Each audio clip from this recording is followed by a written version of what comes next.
It is not the lie that destroys faith, it is the truth. And when one is first exposed to the truth, the first response is normally shock, then anger, then denial. So, when both Bush and Blair admitted that there were no weapons of mass destruction ever found in Iraq, yet hundreds of thousands of innocent men, women and children were needlessly killed and have had their lives, homes and businesses destroyed, and with this war on terrorism continued to this day, yet not one single individual or organisation have ever been publicly arrested for war crimes. And when the world's religious and government leaders and mass media have collectively said nothing about this mass crime against humanity, then surely does this not beg and demand the question from the world's masses as to why?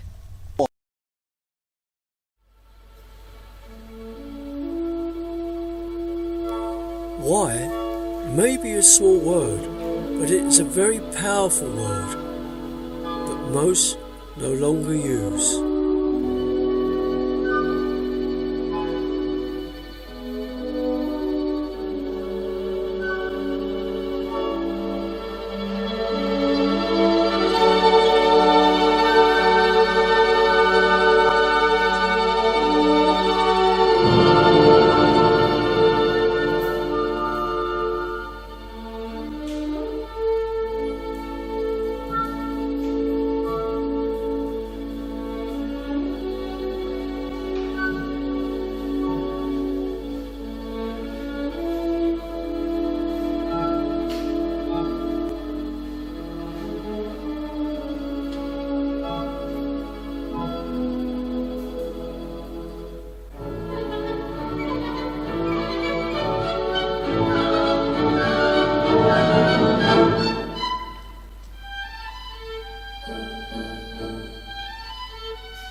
this is how you and every single human being was created.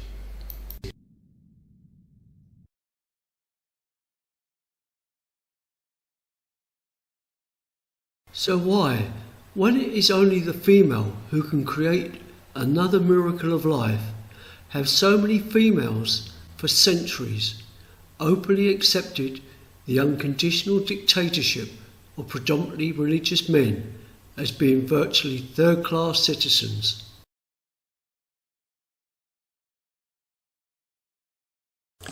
Every single human being is born with an overwhelming sensation we collectively call love.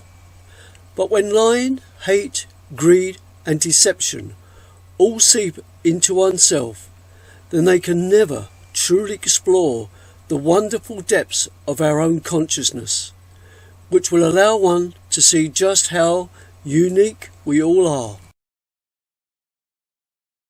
We have all been born on this incredibly diverse world, which is the only life-sustaining planet in the known universe. But for thousands of years, arrogant men have carved up the planet into sections of land they then claim as their own, and will fight and kill others to protect their land, which today others continue with this absolute ignorant belief. But surely this planet Earth should not be the reason why the human race have become so selfish and protective of any country. We should be collectively protecting this planet instead of destroying it. Because it would now appear that it's become an out of sight, out of mind issue with far too many when it comes to the world's waste problem, caused by the world's obsession of consumer goods that are all designed to break and not with quality to last. But if it's not in the media, then for most, there is no problem. But if the world's governments can all unite to shut down the entire world's infrastructure and force everyone with fear to wear a paper mask and then be injected with an untested vaccine because of a deadly microscopic virus, then they have the power to demand all products be created to last, or that company is closed down. But could this be a prime example of who really controls our governments? And these seriously disturbing images do not even show the mountains of TVs, laptops, mobile phones, refrigerators, ovens, etc., etc., etc., that are discarded of every single day. This problem should be all over the world's mass media. For thousands of years, man has tried to fathom out and answer the question as to where we come from, why we die, and where we go when our hearts stop. This natural inquisitiveness began the total life conditioning of mythology and world religions, which are all overly controlled by men.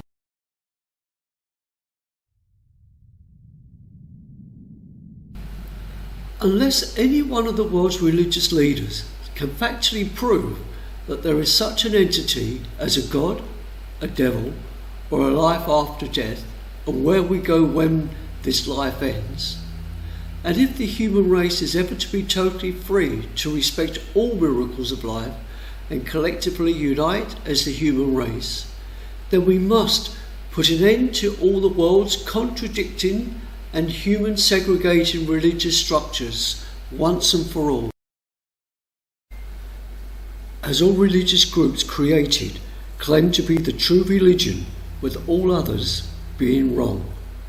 But love, to which we are all naturally born with, is above all religions, and if allowed, could unite the entire world, which centuries-old religions have never done before.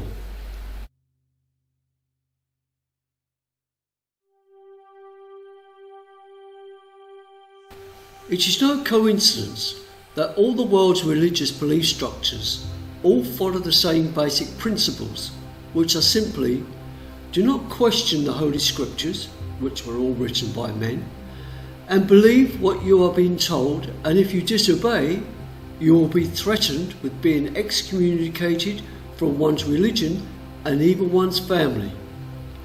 And you will also give money regularly to the faith. The reason why the world's religious groups all have the same basic principles is because they are all now stealthily and deceivingly in the absolute control of one single group of individuals, which will be proven further on. Why is it so many can openly debate and criticise another culture, society and religion, yet can't even see how illogical their own is?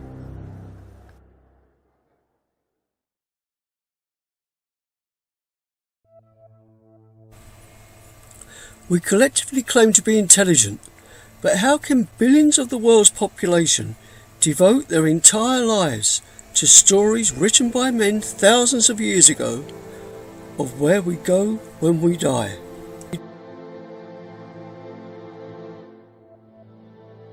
Even from the religious symbols shown here, just how many contradicting splinter groups have been formed from the original?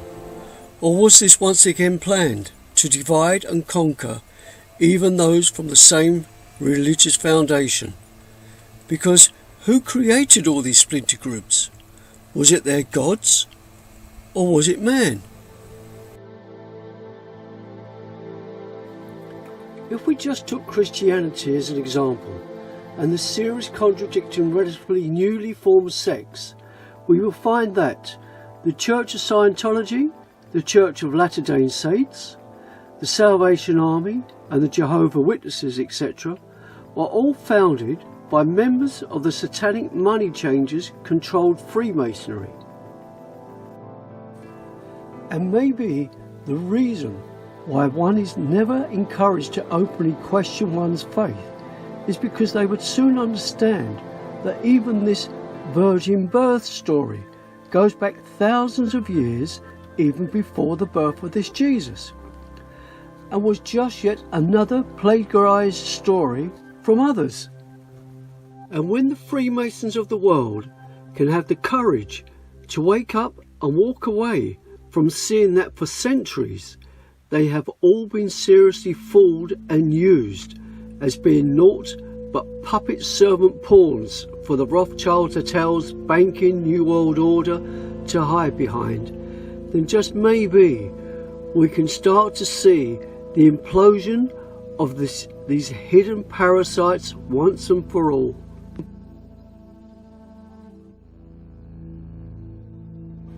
But if one were to have the courage to truly open their eyes, they would soon realise that the entire world is now living under the same psychological restricting structures as all religions, which are: never doubt what your leaders say and tell you, and if anyone dare questions what is being said, the unquestioning followers should silence them at once and must not listen to whatever others have to say, and one will, by law, pay their taxes.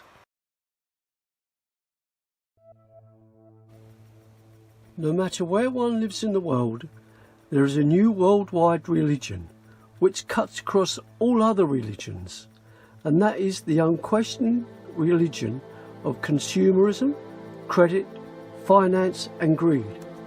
We are all now dressing the same, eating and drinking the same chemically enhanced food and drinks from the same fast food and supermarket outlets. We're all driving the same vehicles, watching the same formatted mind-numbing TV and news programmes, and are reading the same glossy magazines and newspapers. And we have become so addicted to the celebrity fashion conscious world that we can't even see just how, like religion, we are all being controlled and fooled. But what many cannot even see is that because of this unquestioning consumer religion, we have also been slowly transformed into serious, unknowing, narcissistic individuals who only care for others if the media dictates. And the same as the world religions being in the hands and control of one single group of individuals, so is this unquestioned and cancerous consumer world we all now live in. The world has been psychologically herded into being consumer-conscious sheeple who now flock to their new huge temples, also known as shopping malls, to once again offer their money or their credit with interest to their invisible God. We have to be told what's in fashion and what we would now never be seen dead in. But just like the religious follower who has an insecure need to belong to like-minded others, so do the fashion-conscious sheeple for fear of being out of place and different. But just how many have ever realised that all this again has been planned to mentally and physically enslave you and to prevent you from listening to your own conscience and being free from their control? But maybe proof of how millions are being absolutely used and fooled is how these huge corporations sponsor their controlled celebrities with a small fortune to advertise their products, and then the masses then pay a small fortune to freely advertise the same designer logos. When all the companies shown here and many others can be factually proven to be in the ownership of Jewish individuals, why has it become virtually a criminal offence to openly question them? Most will say that they can't be controlled and that they know what they like or want. But just how many remember these and would never been seen dead in these hideously clown-like big glasses for fear of being laughed at for being out of fashion? But who convinced us all to change? For centuries now, a small group of individuals have designed and produced the clothes for royalty and the aristocracy, because they knew whatever the superiors wore, others would also want to dress the same. And this continues to this day, with the same group still dictating what all the masses wear.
The main reason why so many are seriously discontent with their lives is because they're looking and searching outside themselves for happiness, when all the time true happiness and contentment lies within us all, and not in the next materialistic or social fix. Isn't it time to unite and make it fashionable to be unfashionable and not to care what others think?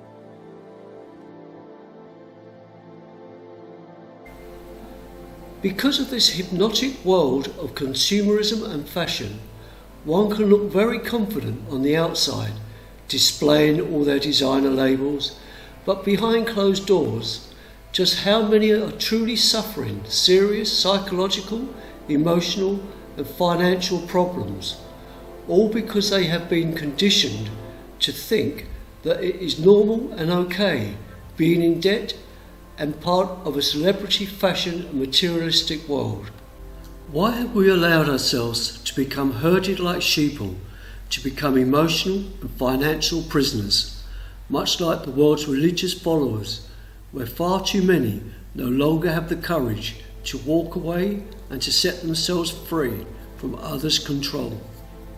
Because just how many live their lives and are in serious debt just to fit in to this obsessive, unquestioning, never made to last world of consumer suffocating and cancerous religion? It would now appear that far too many today have lost the use of common sense, logic and critical thinking, and who will not only turn and depend on whatever the mass media and governments tell them what is happening in the world, but will trust what they are being told, as these powerful institutions wouldn't collectively lie to us, would they? But anyone who still has the ability to use their natural inquisitive intelligence and question the official version of events, being publicly silenced for being naught but a mad conspiracy theorist. A society, because of all of these different toxins known to affect brain function, we're seeing a society that not only has a lot more people of lower IQ, but a lot fewer people of higher IQ. In other words, a dumbing down, a chemical dumbing down of society. So everyone's sort of mediocre. That leaves them dependent on government because they can't excel. We have these people of lower IQ who are totally dependent. Then we have this mass of people who are going to believe anything they're told because they can't really think clearly. And very few people of very high IQ who have good cognitive function who can figure this all out. And that's what they want. So, you can kind of piece it together as to why they are so insistent in spending so many hundreds of millions of dollars of propaganda money to dumb down society. And just how many today know who owns all the name-branded food and drinks companies which collectively convince us that we have choice, let alone know just how many unnatural and addictive chemicals they put into what we consume? Just look at what Monsanto, which is a totally Jewish-owned company, have done to the entire world through their genetically modified and heavily sprayed crops. So, are we being purposely chemically dumbed down? This satanic worshipping Kissinger not only stated that food was a weapon, but during the purposely created Vietnam War, issued the go-ahead to spray 12 million gallons of Monsanto's Agent Orange illegally over Laos, Cambodia and Vietnam, with the horrendous damage from it still with us to this day. And in 1973, this inhumane individual was awarded the Nobel Peace Prize. Kissinger just happens to be an Ashkenazi Jew.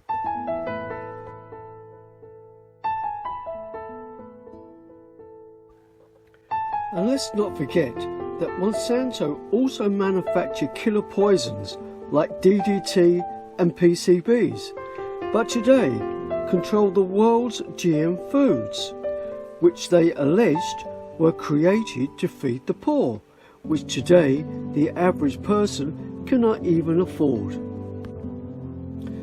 But let's not forget, it's not just food these hidden parasites own and control. They have now stealthily taken absolute control of the world's water supply, because they know if there's no water, then there is no life. Just imagine for 3 days you have no water at all. What will you do? And how is it that it has become so sociably acceptable to be grossly overweight and so unhealthy? Surely our governments would be doing everything in their power to address this serious worldwide unnatural health problem, and the food and drinks company which are responsible.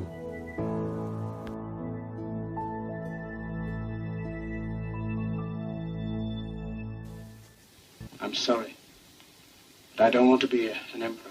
That's not my business. I don't want to rule or conquer anyone. I should like to help everyone if possible.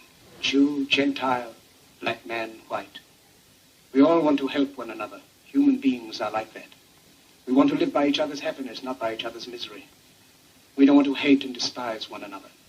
In this world there's room for everyone, and the good earth is rich and can provide for everyone.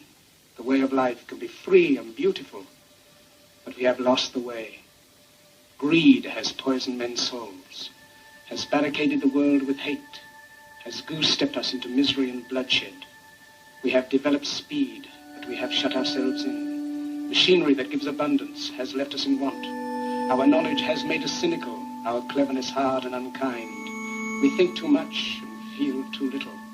More than machinery, we need humanity. More than cleverness, we need kindness and gentleness. Without these qualities, life will be violent, and all will be lost. The aeroplane and the radio have brought us closer together. The very nature of these inventions cries out for the goodness in men, cries out for universal brotherhood, for the unity of us all. Even now, my voice is reaching millions throughout the world, millions of despairing men, women, and little children, victims of a system that makes men torture and imprison innocent people. To those who can hear me, I say, do not despair. The misery that is now upon us is but the passing of greed, the bitterness of men who fear the way of human progress. The hate of men will pass, and dictators die, and the power they took from the people will return to the people. And so long as men die, liberty will never perish. Soldiers, don't give yourselves to brutes, men who despise you, enslave you, who regiment your lives, tell you what to do, what to think, and what to feel, who drill you, diet you, treat you like cattle, use you as cannon fodder. Don't give yourselves to these unnatural men, machine men with machine minds and machine hearts. You are not machines, you are not cattle, you are men. You have the love of humanity in your hearts. You don't hate, only the unloved hate, the unloved and the unnatural. Soldiers, don't fight for slavery, fight for liberty. In the 17th chapter of St. Luke it is written, the kingdom of God is within man, not one man nor a group of men, but in all men, in you. You, the people, have the power to create machines, the power to create happiness. You, the people, have the power to make this life free and beautiful, to make this life a wonderful adventure. Then in the name of democracy, let us use that power. Let us all unite. Let us fight for a new world, a decent world, that will give men a chance to work, that will give youth a future and old age a security. By the promise of these things, brutes have risen to power, but they lie. They do not fulfill that promise. They never will. Dictators free themselves, but they enslave the people. Now let us fight to fulfill that promise. Let us fight to free the world, to do away with national barriers, to do away with greed, with hate and intolerance. Let us fight for a world of reason, a world where science and progress will lead to all men's happiness. Soldiers, in the name of democracy, let us all unite! For hundreds of years, this oak tree has been slowly growing from an acorn and has been visible for anyone for centuries to see. But just how many know or want to know where its centuries of hidden network of roots go, and how far and how deep?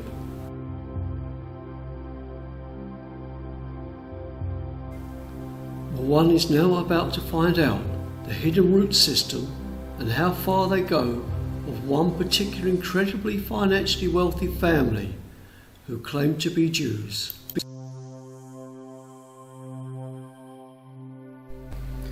But as crazy as it may sound, one must try and forget everything they have been told to believe as being factual history, because you are now about to understand that the his story we have all been taught is for fools.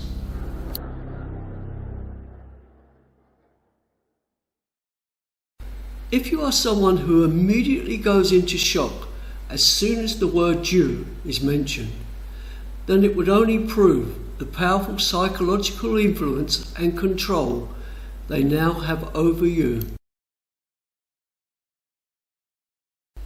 I am a most unhappy man. I have unwittingly ruined my country. A great industrial nation is now controlled by its system of credit.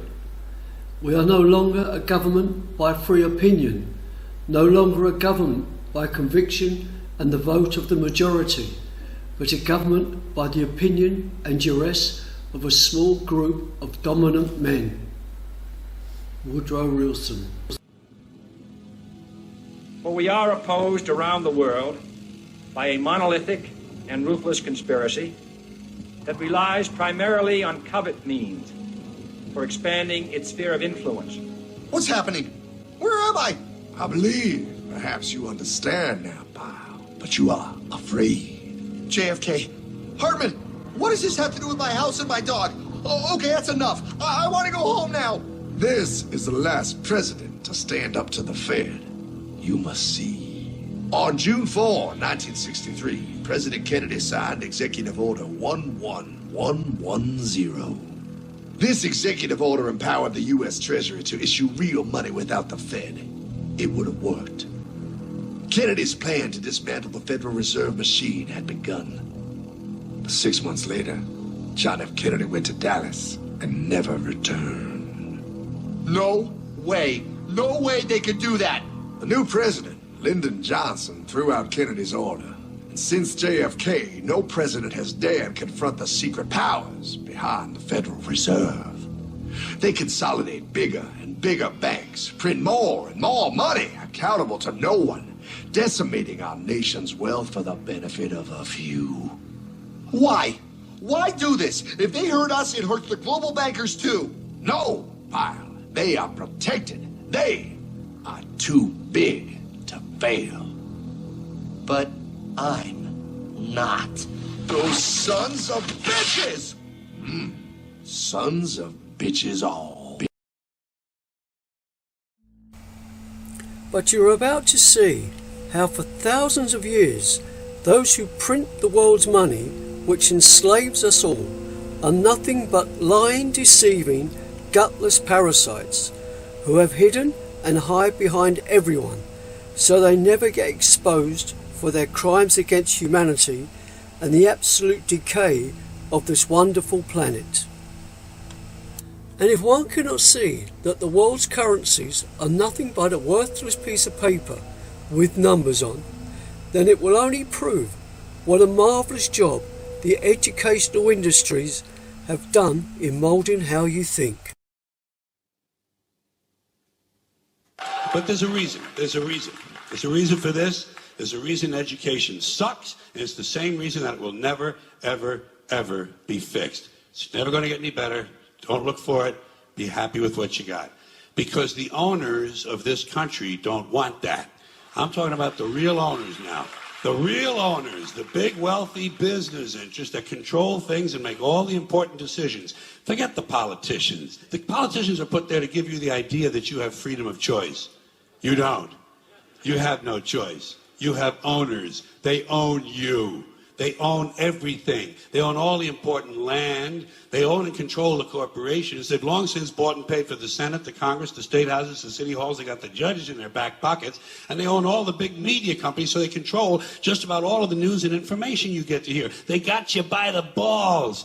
They spend billions of dollars every year lobbying to get what they want.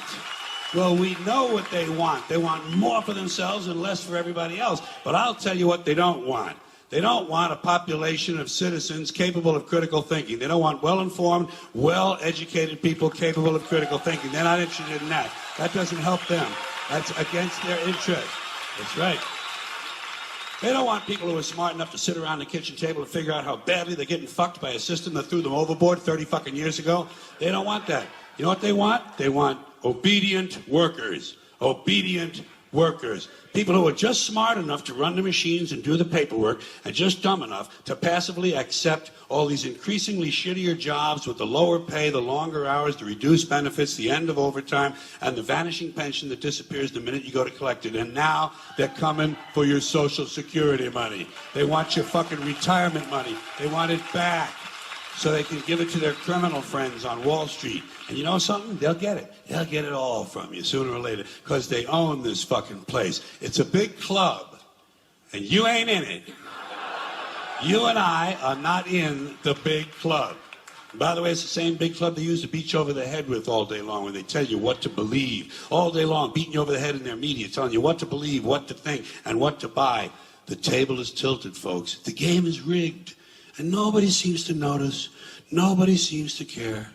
Good, honest, hard-working people, white collar, blue collar, doesn't matter what color shirt you have on. Good, honest, hard-working people continue. These are people of modest means. Continue to elect these rich cocksuckers who don't give a fuck about them. They don't give a fuck about you. They don't give a fuck about you. They don't care about you at all.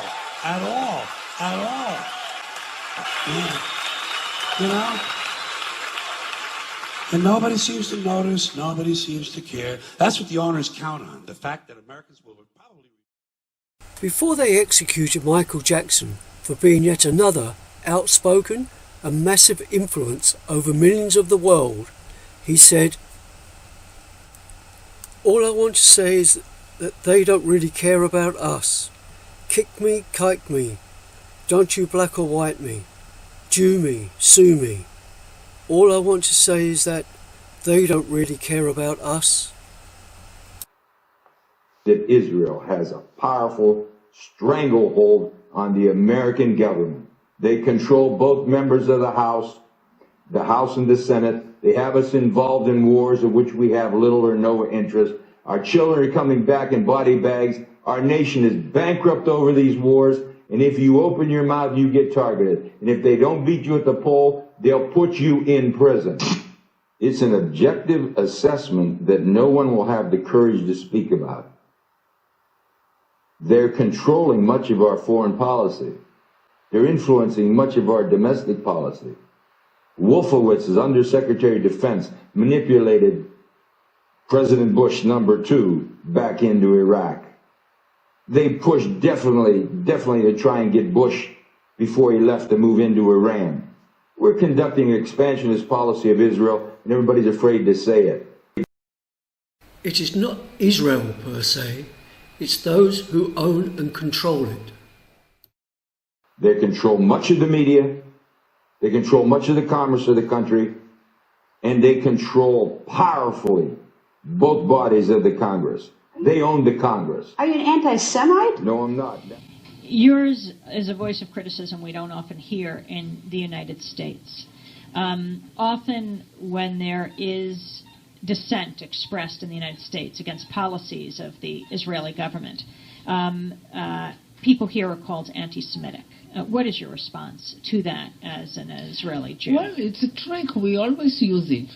When from Europe somebody is criticizing Israel, then we bring up the Holocaust. When in this country people are criticizing Israel, then they are anti-Semitic. And the organization is strong and has a lot of money, and the ties between Israel and the American Jewish establishment are very strong, and they are strong in this country. As you know, They have power, which it's okay. They are talented people and they have power, money, and media and other things. And their attitude is Israel, my country, right or wrong, the identification. And they are not ready to hear criticism. And it's very easy to blame people who criticize certain acts of the Israeli government as anti-Semitics and to bring up the Holocaust and the suffering of the Jewish people, and that justify everything we do to the Palestinians. How powerful are groups like the American Israel Political Affairs Committee, AIPAC, the presidents of major Jewish organizations in the United States? That's another major establishment Jewish organization. How powerful are they in determining policy in Israel? They are powerful because they serve the right wing of Israeli policy and because they are backed strongly by the government of the United States. If your administration wouldn't, and not only administration but the Congress as well, wouldn't back those two organizations, then they wouldn't be as strong as they are because they don't represent the majority of the Jewish people in this country. There are many who say, not in my name, not in my name. What you are doing, what you are saying, it's not in my name.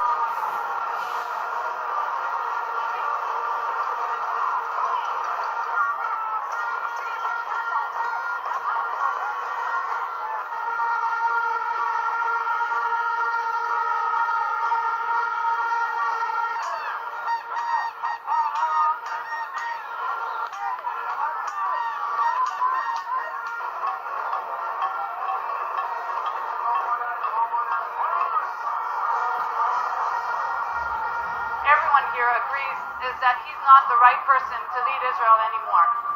Some believe he needs to go home, some believe he needs to go to prison, some believe he just needs to take his administration and change it to a better, more moral one, but everyone just wants him to go.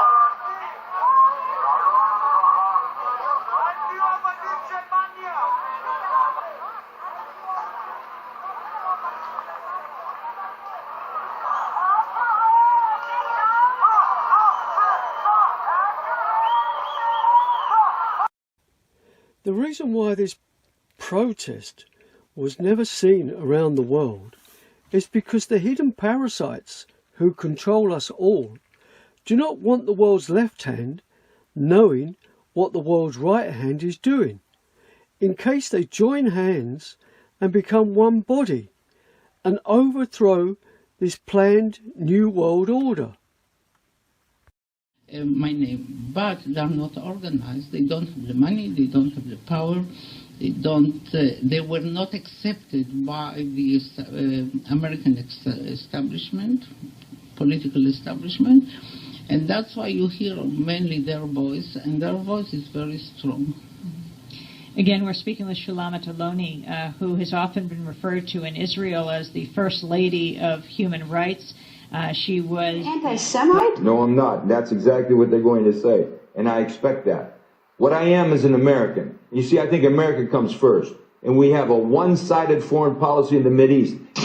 Greta, I'm saying this. America is in danger if America doesn't take back the government without foreign interference.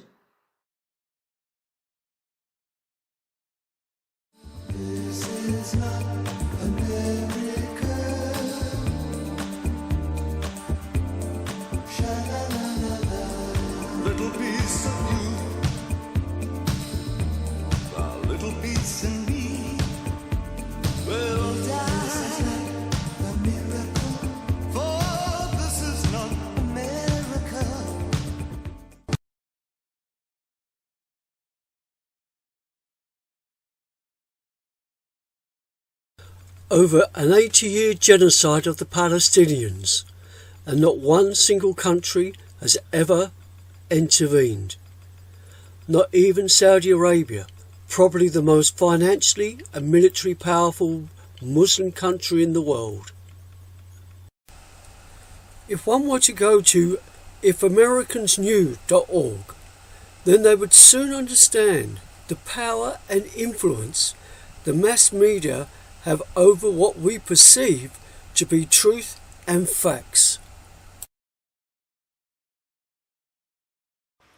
Star of Satan, finger for keeping the Masonic secrets, and the two fingers symbolizing Satan. None are more hopelessly enslaved than those who falsely believe they are free. Johann Wolfgang von Goethe. It's easier to fool people than to convince them that they have been fooled. Mark Twain.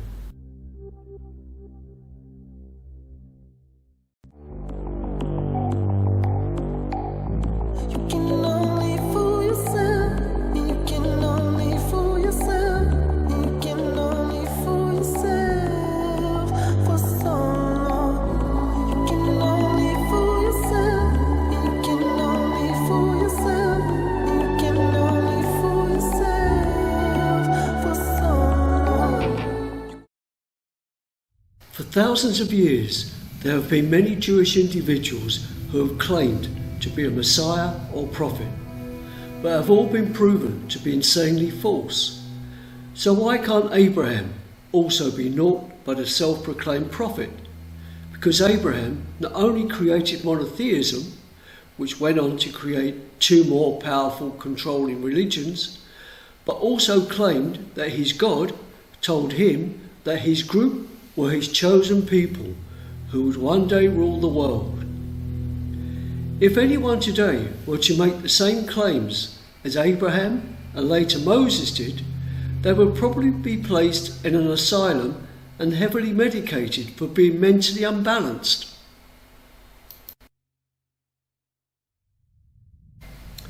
But it was nothing but this totally ancient and arrogant self-proclamation of being chosen people who would one day rule the world, with everyone else who did not belong to their tribe being naught but slaves for them to use, that a certain very small group of the world's population took hold of this concept and started to make it a reality. And it is only through outrageous lies, mass deceit, and creating secret societies to hide behind and use that they have almost achieved their evil and insane plan. For centuries, they have controlled the masses through their hidden control of world religions and have purposely kept themselves out of the public eye. But because the power the internet has given the world, they now know the centuries of lies and mass deceit are being exposed, and for the first time in their history, they know their planned New World Order is seriously under attack. Sabbatai Zevi declared himself to be the Jewish Messiah in the year 1666. This false Messiah led the largest Messiah movement in Jewish history and attracted more than half the population of European Jews. But just like today, no one will ever become famous unless the hidden Jewish power wants them to be. How did he do it? By promising to return the Jews to their ancestral homeland in Palestine. Sabbatai Zevi made everything that was holy unholy. He rejected the rules of the Jewish holy books and every standard of Jewish decency. There would be no more guilt or sin or right or wrong, no more sexual taboos, no more 10 commandments, no more fasting. Instead, there would be feasting. Sabbatai Zevi's immoral leadership finally fell from grace when the Sultan of Turkey threatened him with torture unless he converted to Islam. Sabbatai converted to Islam, but he brought his infectious evil theology with him. 1 century later, Jacob Frank proclaimed himself to be the reincarnation of Sabbatai Zevi and the living Messiah for all Jews. Not even Sabbatai Zevi was as evil as Jacob Frank and his disciples. Jacob Frank rejected traditional Judaism. He reversed the truth and told his followers, since we can't all be saints, let's all be sinners. The best way to imitate God, said Frank, is to cross every boundary, transgress every taboo, and mix, as God did, the sacred with the profane. Orgies, incest, rape, and sexual intercourse with children, including sodomy on young boys, were no... And this is why paedophilia is rife in these secret societies.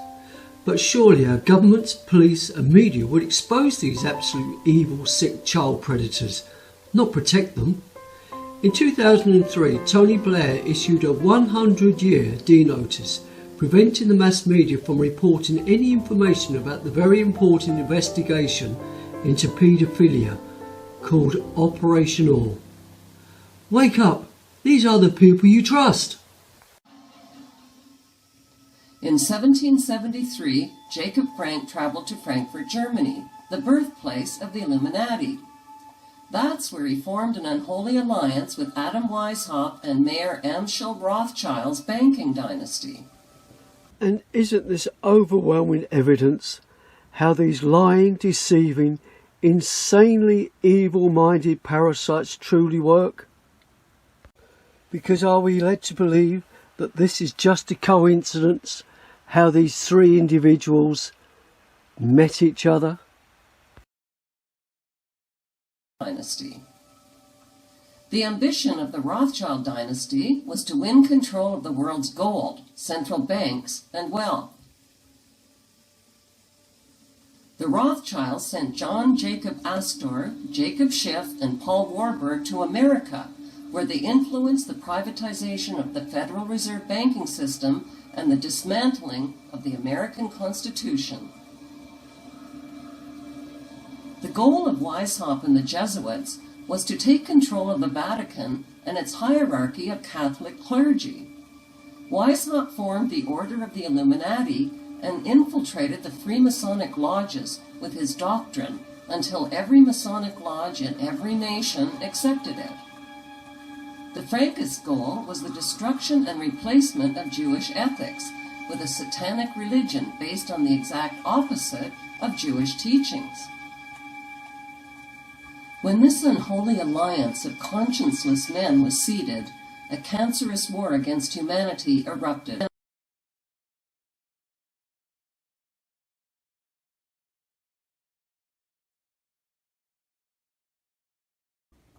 And this unholy alliance is represented here by three pagan obelisks, which are the three power points of the world. This is the flag of Washington, D.C., with the three five-pointed stars, which represent, again, the three power points of the world. And this is the Pentagon building, which is 5 stories high, 5 buildings deep, and 5 points of the pentagram looking down. With Rothschild financing, Jacob Frank became fabulously wealthy. There are 2 ways to control someone: money and fear. And was put in charge of spreading a Luciferian theology that would be the hidden hand behind future wars and revolutions. Jacob Frank's followers were called Sabbatean Frankists. They practiced witchcraft and occult rituals, including animal and human sacrifices. Lucifer, they declared, was the true God. The Sabbatean Frankists expanded their movement by masquerading as converts to other religions.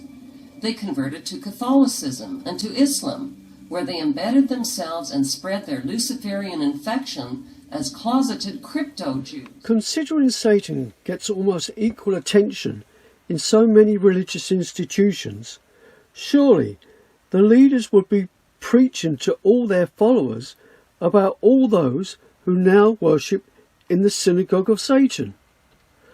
Or is this absolute proof all religious leaders are all frauds? The Frankists traded their wives and daughters with members and with powerful non-members who they needed to seduce into their cult. Jewish professor Gershon Scholem called Jacob Frank one of the most frightening men in Jewish history.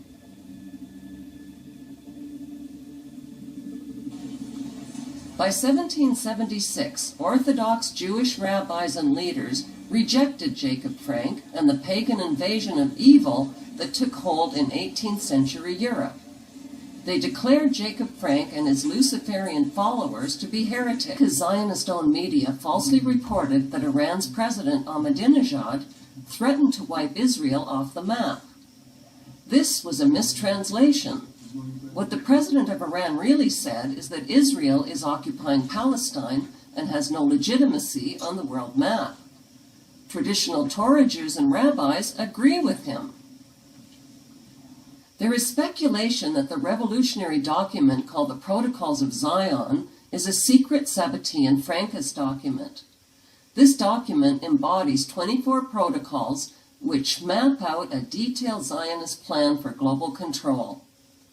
The protocols, written in the late 1700s, describe in precise detail the world domination plan that is unfolding today. Rabbi Marvin Antelman charges that the world today is ruled by a Sabbatean Frankist satanic cult that has conspired with the Illuminati to destroy all religions and fuse all nations into one. Why don't these insane hidden parasites and their satanic worshipping followers all commit mass suicide and go and live in hell, and let the good, honest, loving human beings turn this planet into a heaven for all to be free from their evil control?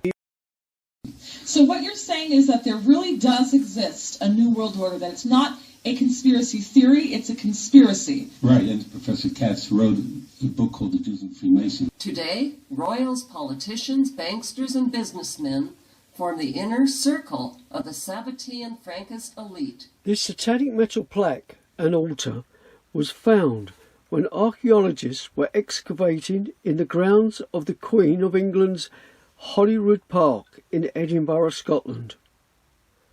Maybe the reason they had Princess Diana killed was because she was going to expose the true seriously perverted goings-on within the shadows of the royal family. Could this be Diana's way of saying to the world, one has to be careful or you may have a serious accident? They live secret, two-faced lives, sometimes posing as religious Jews or Christians or Islamists. Modern Zionism is rooted in the unholy alliance of Frank, Weishaupt, and Rothschild. It has infiltrated world religions, taken over Freemasonry, engineered wars and revolutions, and turned nations and citizens into their debt slaves worldwide.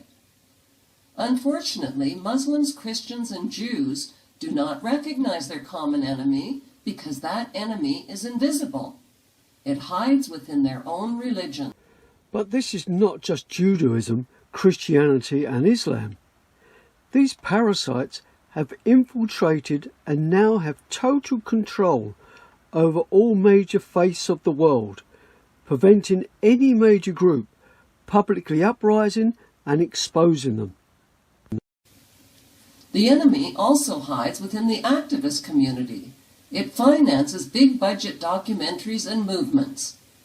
The end game is to sell a divisive, anti-capitalist, atheistic message and deliver trusting followers right into the lap of a communist New World Order. It is incredibly sad how the human race have totally abused the miracle of life we are all born as, and to even believe that some are chosen above all others to begin a new world order under their dictatorship. But where does all this mental, physical and psychological brainwashing start?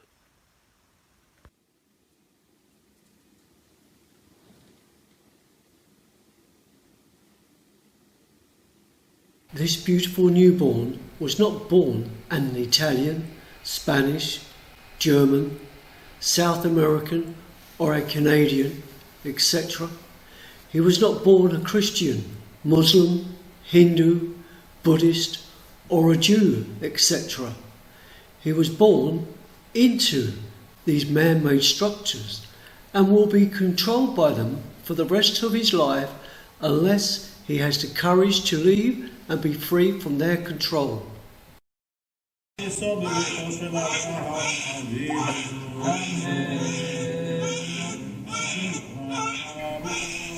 Every single male and female in this picture was born an absolute miracle of life, born to be a free, loving individual. And the females who gave birth to them, their faces say it all.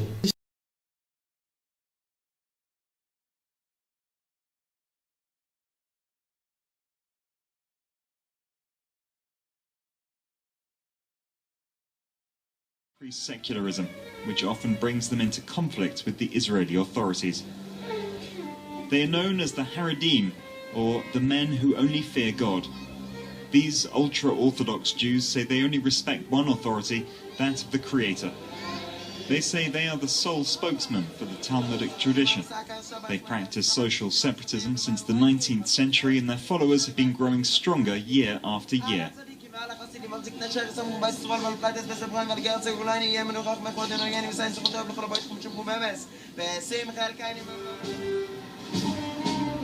In Jerusalem, as in many cities of the country, the ultra-Orthodox have their own areas, their own shops and their own schools.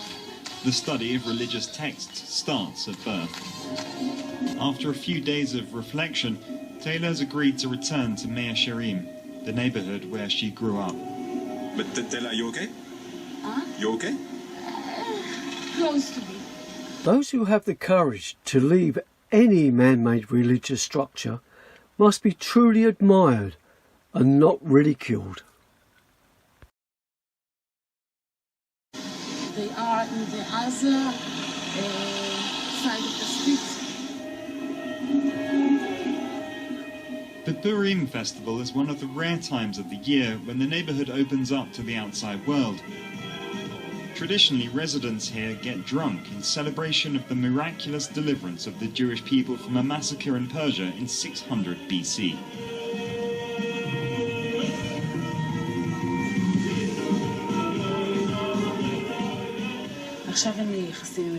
I'm now freed from God. I don't believe it all anymore. For me, all this is just an invention that gives a lot of power to those who know how to use it. I grew up here and my whole life was about this invention. This madness is far from me now. I don't want it anymore. I believe in myself and my future. I think about my children. I'm so sad for all those people who spend their whole lives here. Those who haven't had the chance to understand that there's nothing logical in all of this. It's very sad indeed. It's hard to estimate the true proportion of ultra-Orthodox in Israeli society, but according to most projections, more than a third of the population will be from the community by the year 2050. And if this little miracle of life keeps his eyes closed, he will end up having ancient text control his entire life and praying to a man-made wall. Surely this is nothing but absolute child abuse and must be stopped. And this is where common sense, logic and critical thinking come into play. Is it not unbelievable how a beautiful miracle of life can be cloned like an unquestionable zombie to have their entire lives dictated to by nothing but ancient men's belief structures? If there is such an entity as a God, isn't this a total insult to the unique miracle we are all born as? Over 3,000 years and still waiting for their Messiah. They self-proclaim to be chosen people who are above all others, especially non-Jews. But just how many Jewish splinter groups are there who all disagree with each other? Yet although claiming to be above all others, they cannot even see that they too are all being manipulated and absolutely controlled and used by the financially powerful individuals who only claim to be Jews. If we both had the courage to take off the man-made uniforms that control us both, we would see that we have a great deal in common. We're both born human beings. During and after World War II, the money changers set out to build many Jewish schools in which to not only perpetuate their Gaussian story and the constant persecution of the world Jewry, but they needed all those who were falsely led to Palestine to believe, through their financing of schools and rabbis, how Jews are under attack by the non-Jewish world. But they also planned to finance the psychological separation of all Jewish groups, divide and conquer, because the Rothschilds, who own and control Israel, do not even believe in Judaism, as they and their ilk are all descendants from the Khazarian converts.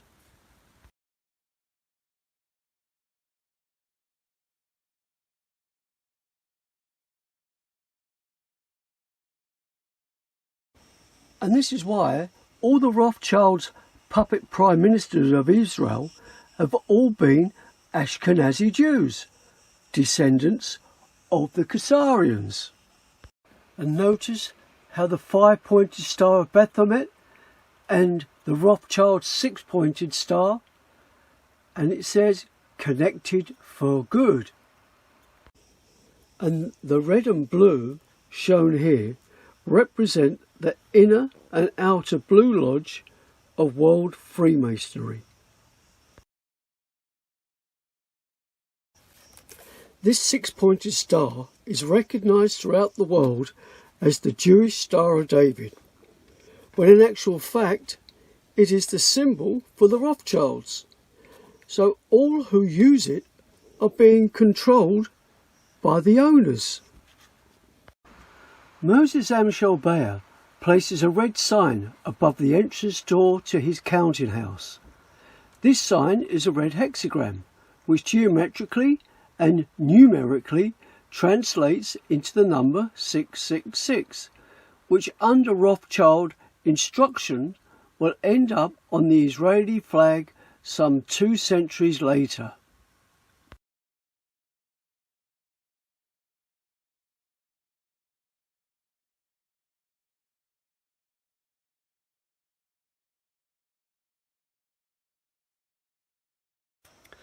And just like trying to expose the centuries of hidden tree roots all at once, it would be impossible to expose the thousands of years of the hidden roots of how the world has been fooled by a network of financially powerful connecting families who now control everything.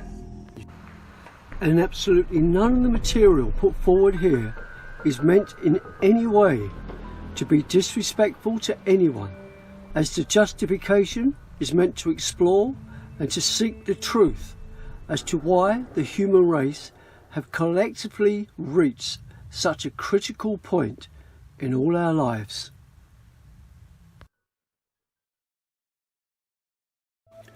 By 1815, Nathan Mayer Rothschild controlled the Bank of England and allegedly declared, "I care not what puppet is placed upon the throne of England to rule the empire on which the sun never sets. The man who controls British money supply controls the British Empire, and I control the British money supply." Even if the British royal family controlled their empire, why would millions throughout the world show so much open adoration at these royal ceremonies and admiration to all royal members, when their empire committed worldwide slavery and wars of mass destruction? And let's not forget the mass human destruction caused by opium. And once one can understand the serious connotations of that comment, then just maybe one will see that these royal families are naught but ceremonial puppets for the money changers.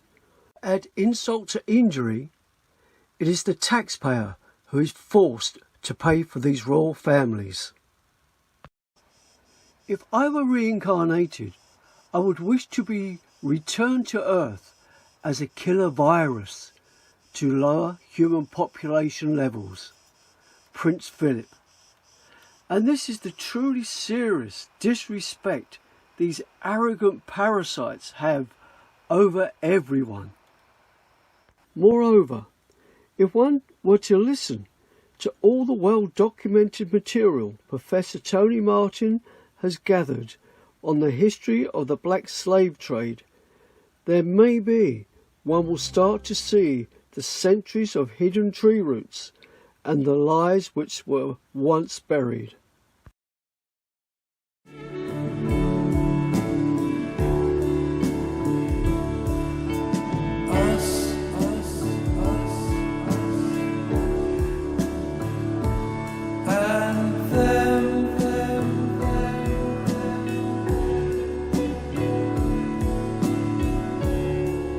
And after all, we're only ordinary men.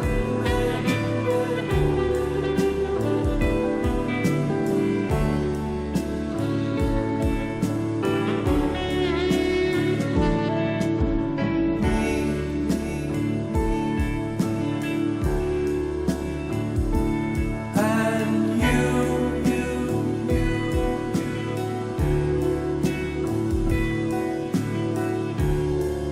God only knows it's not what we would choose to do.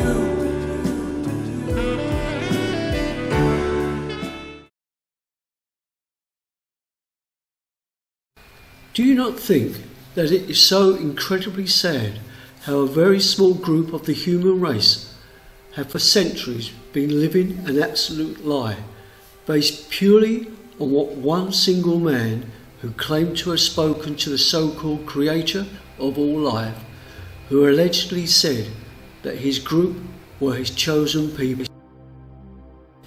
Is it not total mass insanity to even think this? The only thing stopping a Jew marrying a Muslim or someone from any other man-made religious group is their ancient, seriously dogmatic religions. And even today, there is not one single human being who can factually prove that any God, devil, or life after death even exists. Not one. So thousands of years ago, a plot was devised to take over the entire world, with all non-Jews being their slaves. But first, they had to take absolute control over the issuing and control of all currencies. And as luck would have it, the Christian and Islamic faiths had already banned their followers from usury. Wasn't that a lucky coincidence? Now the Jews had no financial competition, which would immediately give them a head start and financial advantage in controlling everyone. Although they now had control over usury, they still had to keep their ultimate plans from other non-Jews.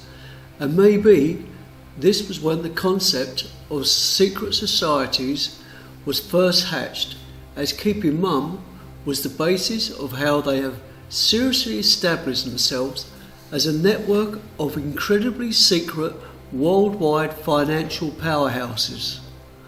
Although it must be said, this usury did not extend to their own. It would seem wrong to call them parasites, but this is what they had now become, as they would stealthily invade their host and slowly take absolute control over them. Their greatest achievements were when they started to infiltrate empires and royalty. Although history will tell you otherwise, the Jews were totally in control behind the scenes in virtually every empire and royal family for centuries. They were commonly known as court Jews.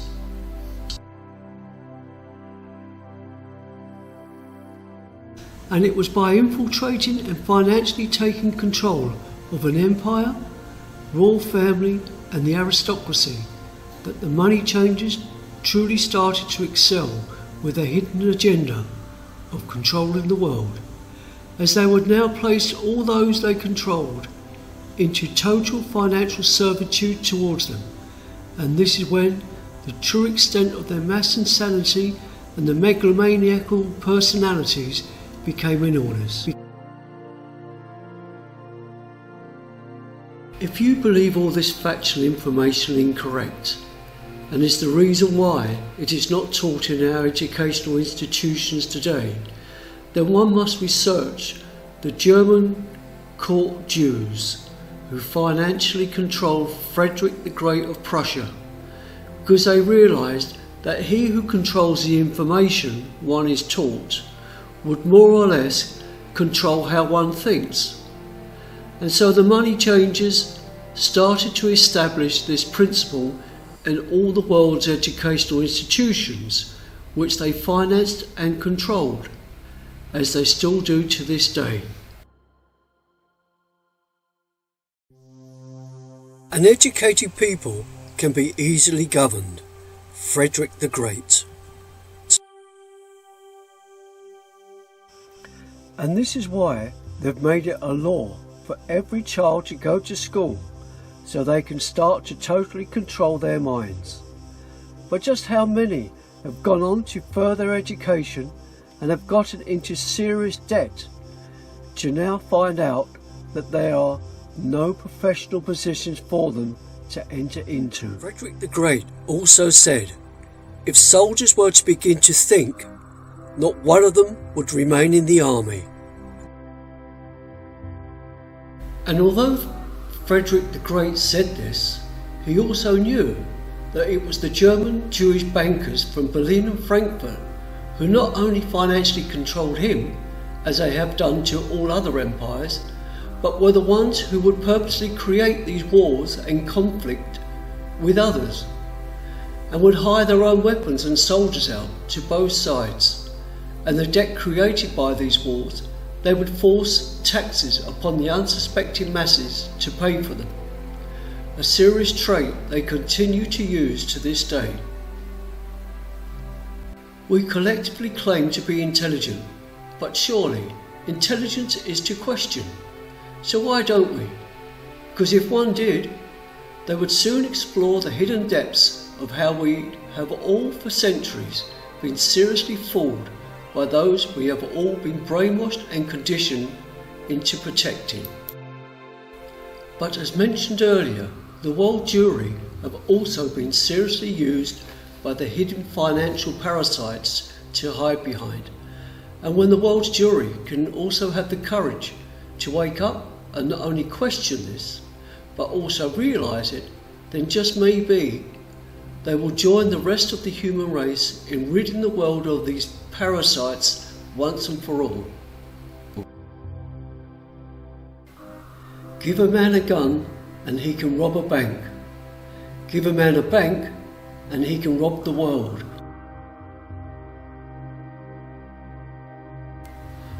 Money is the god of our time, and Rothschild is his prophet. Heinrich Heine. We're all led to believe that empires collapse. They don't. When an empire is taken over, normally from wars, all their spoils go to the victor and are moulded into and for the greater plan of a new world order, with international Jewish money changers at the helm and hidden control of those they put into power. Remember what Rothschild said about the British Empire? This is how, not only how the hidden from view tree root system works, but is also how this Jewish financial New World Order has slowly been growing, and although there are many roots, they all lead back to the same tree.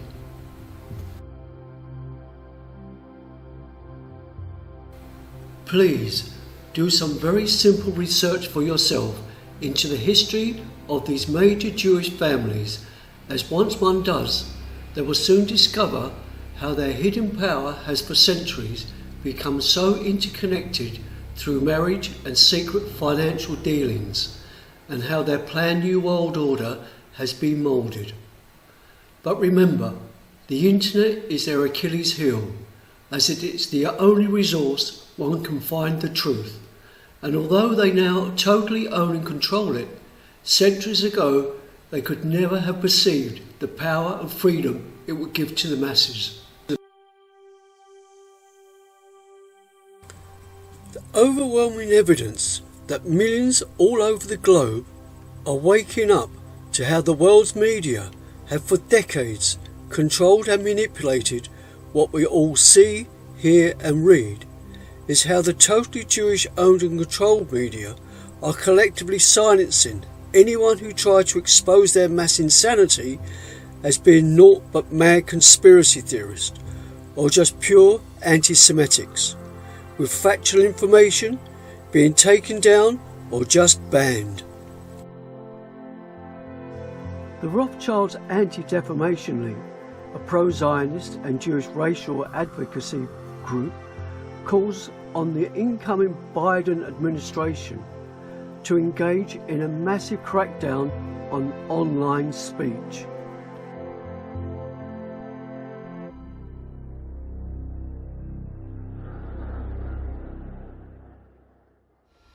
In the 1950s, a weapon was invented that has become more powerful than America's deadliest weapons of mass destruction.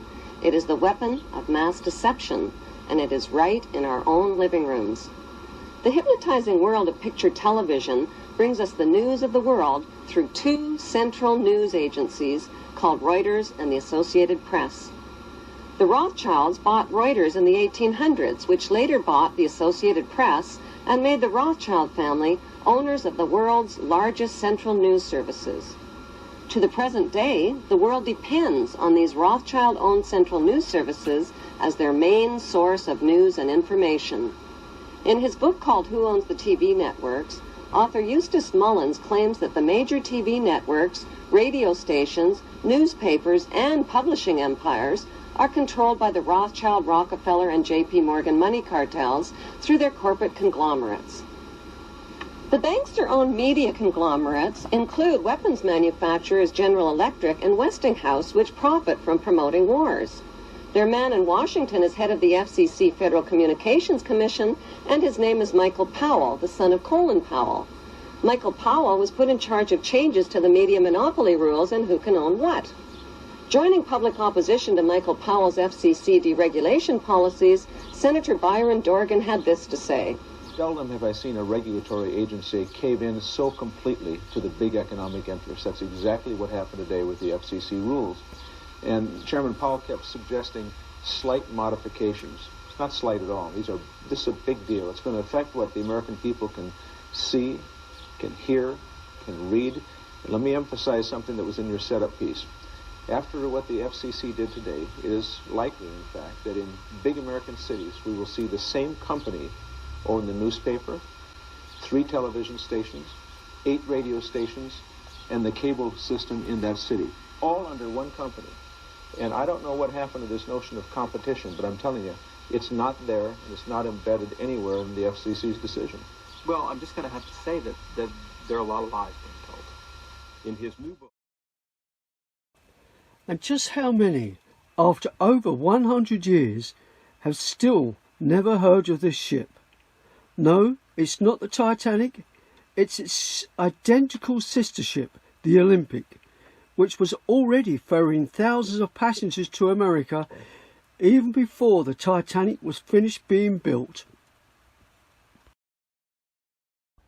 This is both ships in the Belfast shipbuilders Harland and Wolff, who just happened to be one of the world's major Jewish-owned shipbuilders at the time. And the reason to include this story is because it is proof, yet again, of the overwhelming hidden power and the mass deception this Rothschild family and their ilk have over the unquestioning masses. Again, notice the 5-pointed star, which the Rothschilds and their ilk place on everything they own and control throughout the world. But to understand the depths of deception surrounding both ships, one would have to go to the Best Titanic Conspiracy documentary, 2012. But a very brief overview is that the Olympic was seriously damaged by the HMS Hawke, and was said that the Olympic would never be approved of its seaworthy certificate again. So the Jewish owners, the Rothschilds, switched the names of both ships. And it must also be said, before the now named Titanic set sail, all Jewish passengers were told not to board. And just like the Twin Towers in America, insurance on the Titanic was increased dramatically days before the tragedy. It should also be known that the Times, the Observer and other major newspapers in the UK were already owned in the early 20th century by the Sassoons and other Jewish individuals. This is the Baghdadi Jewish Sassoon family, also known as the Rothschilds of the East. And next is a very, very brief overview of who this family are. This one incredibly wealthy Jewish family dates back to the early 18th century in Baghdad, where the father was the Iraqi Pasha's chief banker under the Ottoman Empire, and gathering immense financial and business wealth, and after planting their financial cancerous seeds for their chosen puppets to continue to water, used the trick of being expelled from Baghdad and moved his family on to take control of India, where they would gain the total monopoly of the opium trade, and not the British Empire as believed. And just like human parasites, the 8 sons, just like the Rothschilds' 5 sons, branched out in many directions in the world, creating many banking houses and industries, all on the back of slave labour, drugs and hidden control over money. And in cahoots with the Rothschilds, whom they later married into, and other Jewish bankers, predominantly from Frankfurt, they seriously started to excel now, using the British East India Company and the Dutch East India Company as partners in crime. But of course, the Dutch and the British empires and royal families, apart from receiving huge benefits from these companies' spoils, had nothing to do with them, as they were both owned by the Jews. But to know the depths of what this one family owned and controlled, you will have to research yourself, as it would lead one down so many connecting routes one could get lost. But their major industry was opium, which absolutely enslaved millions of Chinese people. But one must realise, these people never sell or give any business to others. They continue behind the scenes to control the world's drugs. And this is where one of the major world's banks, HSBC, was created and comes into this sordid picture. This is also where the connection to the ex-British Prime Minister David Cameron's family come in. Cameron's forebears have a history in financial racketeering. His great-grandfather, Emil Levita, was a German Jew related to the German Jewish goldsmith banking family, and was director of the Chartered Bank of India, Australia and China.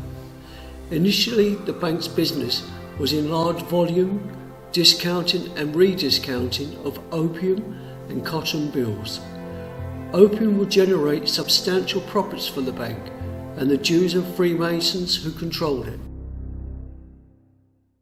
So Ewan Cameron, David Cameron's Scottish great-grandfather, was the chairman of HSBC, which was then and now a kingpin of drug money laundering. You see, once one opens one's eyes, the hidden network of Jewish banking becomes very clear, and this is why they don't want anyone publicly questioning them, because they are scared that their hidden roots will be exposed and their planned New World Order will totally collapse. Notice how they use the pyramid as their logo. And what's on the dollar bill? And this is a prime example of hidden Jewish nepotism. This is HSBC's head office in London's Canary Wharf, with yet another pyramid of 1 Canada Square.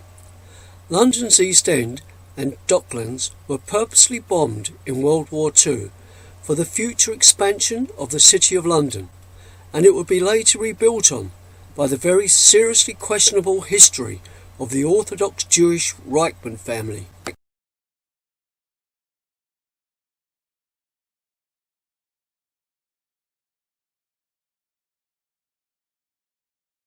But after enslaving millions of the world with their controlled drugs, the rogues then created addictive credit cards. And this became more enslaving than their drugs. And when there are only 2 major credit card companies controlling the world, one must ask, how is this possible?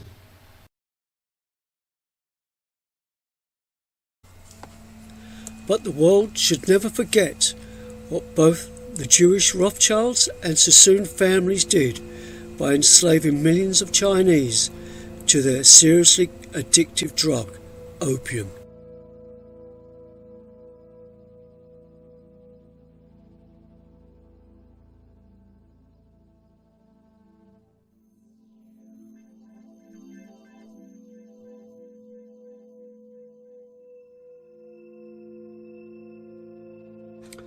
But after using the British to fight 2 opium wars for them, the hidden money and drug parasites took total control over China's seaports and land for their future planned factory of the world. But first they enforced communism on the masses using their puppet Mao Zedong as its leader. But it was the hidden money changers who owned it, creating everything from mass sterilization to an absolute dictatorship. But how does one imagine a country the size and population of China go from an absolute dictatorship to the greatest cheap slave labour consumer manufacturing country in the entire world, with no one publicly questioning nor stopping it?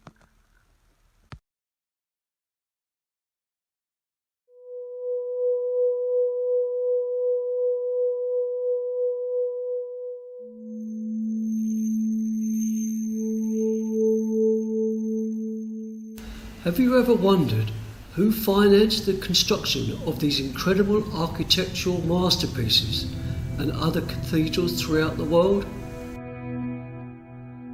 That the cathedrals shown here in England were financed in the mid-12th century by a man known to be the wealthiest man in Norman England, with his wealth exceeding that of King Henry II.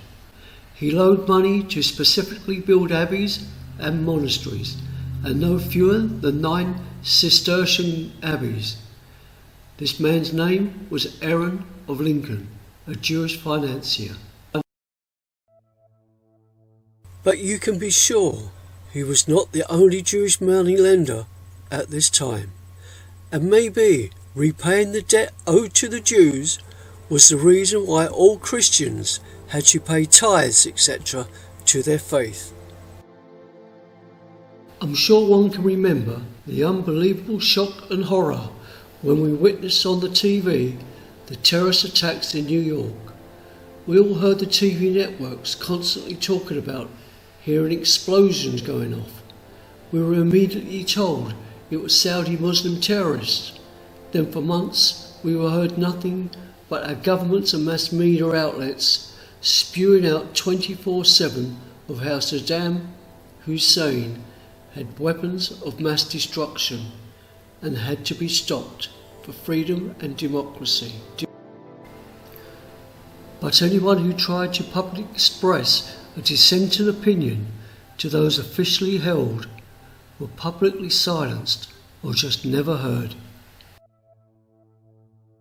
And when this became part of the biggest worldwide demonstration in human history, and not one single individual or group were ever interviewed on any national TV or media outlet, then one would have to be an absolute fool not to see we are all now being controlled by a worldwide tyrannical group of individuals.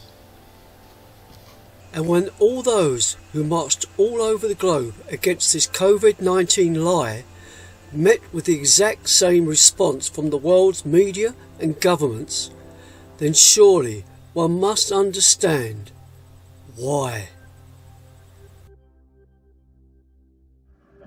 Nope, no weapons over there.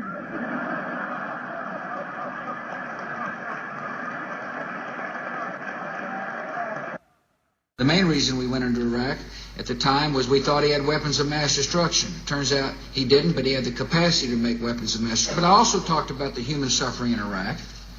And I also talked the need to advance a freedom agenda.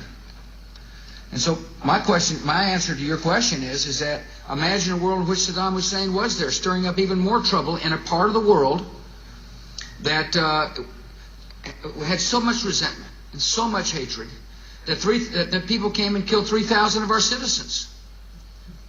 You know, I've heard this theory about, everything was just fine until we arrived, and then, kind of the stir up the hornet's nest theory.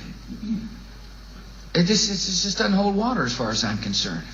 The terrorists attacked us and killed 3,000 of our citizens before we started the freedom agenda in the Middle East. What did Iraq have to do with what? The attack on the World Trade Center. Nothing, except for it's part of, and nobody's ever suggested in this administration that Saddam Hussein ordered the attack. Iraq was the lesson of September 11th is take threats before they fully materialize, Ken. Nobody's ever suggested that the attacks of September the 11th were ordered by Iraq. I have suggested, however, that resentment and the lack of hope create the breeding grounds for terrorists who are willing to use suiciders to kill to achieve an objective. I have made that case. And one way to defeat that, defeat resentment, is with hope. And the best way to do hope is through a form of government. And it must be said that there is obviously no written evidence about suicide bombers in the Quran, as it was an interpretation made by the Ayatollah Khomeini, who was yet another of the money changers' puppets, who had him flown in from Paris to Iran out of quasi-exile to spread religious fear once again to its Iranian Muslim followers. So both Bush and Blair, who also around this time issued a 100-year D-notice banning anyone investigating paedophilia within the British government. And why would he do that? Both admitted that there were no weapons of mass destruction ever found in Iraq.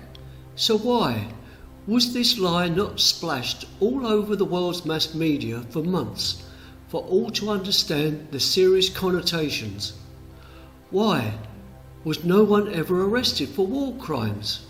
Why was the so-called intelligence agencies never exposed for falsifying the so-called facts? And the answer to all these questions is because the money changers, who again created yet another absolutely murderous war, do not want their controlled, hypnotized, sleeping masses publicly waking up to understand how they have all been seriously taken for fools.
But no matter which country one comes from, your miracle of life children have now been turned into killing machines for their country's armies, and are all now being controlled and used for their real owners, the Jewish money changers, and are now told what to do and who to kill by a small group of individuals they have all been indoctrinated into trusting, their governments and media.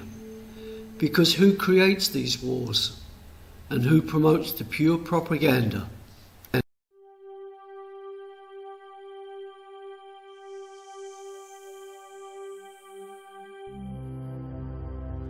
It's astounding that ever since its inception, the incredibly influential power the totally Jewish-owned Hollywood has had over the world's masses through nothing but illusions, which they spend millions on in doing so. But through their influence and promoting and glamorizing the use of guns, violence and mass killings, have we now become completely desensitized to it all?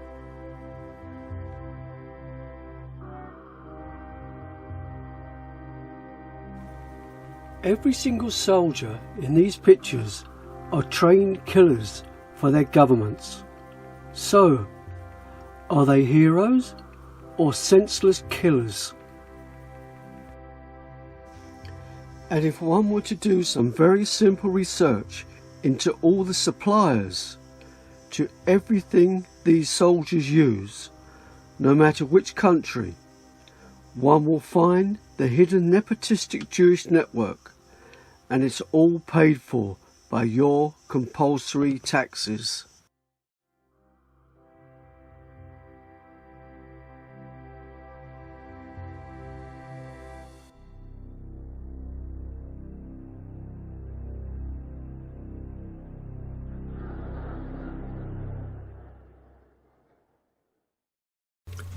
When it could be factually proven that Churchill, Roosevelt and Stalin were all Jews, then surely this should be in our history book, shouldn't it?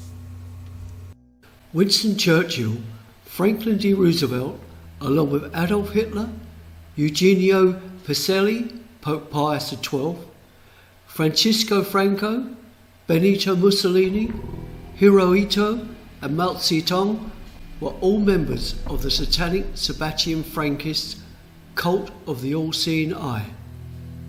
Please research it. Adolf Hitler wasn't the only madman to rule over Germany.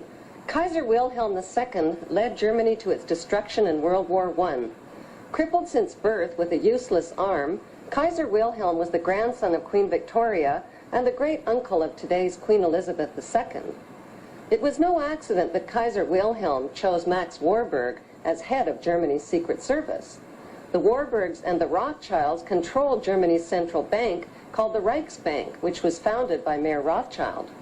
While Max and Felix Warburg helped finance Germany in World War I, their brother Paul Warburg of Kuhn and Loeb helped finance the American side by selling war bonds through the U.S. Federal Reserve Bank. The Rothschild and Warburg printing presses worked tirelessly on both sides of the Atlantic, rolling out debt money.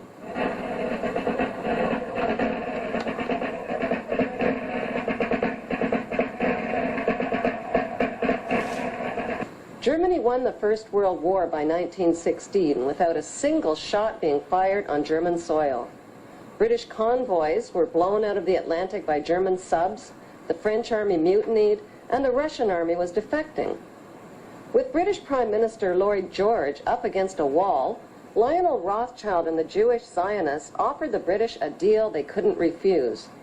"We'll bring the United States into the war as your ally and win the war for you," they said, "if you'll promise us Palestine." In April of 1917, President Wilson got the green light and declared war on Germany. Because of overwhelming opposition to the war, Wilson invoked the draft and passed the Espionage Act, forcing Americans to fight or be thrown in jail. And this is the power the hidden money changers have over the masses. You either fight or we put you in prison. Billions of U.S. taxpayers' money was delivered to the British war machine, money that was never repaid. In return, the British government wrote the famous Balfour Declaration and addressed it to none other than Lord Lionel Rothschild. Manufactured theatre and propaganda, as the Rothschild Hotel, under their financial control over the Ottoman Empire, already owned Palestine. The declaration promised Palestine and Israel to the Rothschild Zionists. Zionism was yet another concept conjured up to convince the world jury to flee to Palestine. The Zionists believe that they are entitled to the land of Israel because, according to the Bible, Israel was promised to the Jews by God, and according to the Bible, the Jews are God's chosen race of people, a race favored by God above all others. 1817, Lord Allenby conquered the Holy Land, and the Jews were promised a national home in Palestine by the Earl of Balfour, a policy endorsed by Woodrow Wilson and by the League of Nations, which made Palestine a British mandate.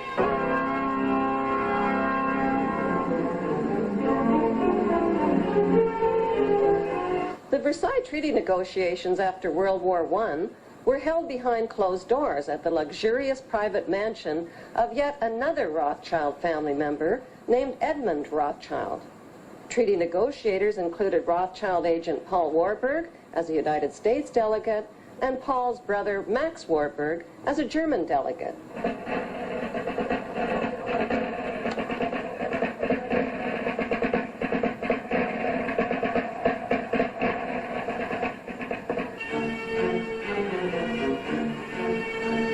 Clemenceau, Lord George, and President Wilson have pulled up armchairs and crouched low over the map. It is appalling that these ignorant and irresponsible men should be cutting Asia Minor to bits as if they were dividing a cake. Which is the exact same thing the diamond and gold merchants did with Africa. During the afternoon, there is the final revision of the frontiers of Austria. Hungary is partitioned, indolently, irresponsibly partitioned. Then the Yugoslav frontier. Then tea and macaroons. The Versailles Peace Treaty forced Germany to accept guilt for the war. As punishment, Germany lost its army, navy, and colonies, and had to pay the cost of the war through a debt to the gangster banksters that could never be repaid. World War I killed 9 million soldiers, injured, crippled, and impoverished millions, and collapsed 4 empires with large parts of France, Belgium, and Russia left devastated. Wars throughout history have always been waged by the ruling master class for conquest, power, and profit, and the subject class have always fought their battles. It wasn't until the close of World War I that soldiers began to ask why they were killing and being killed.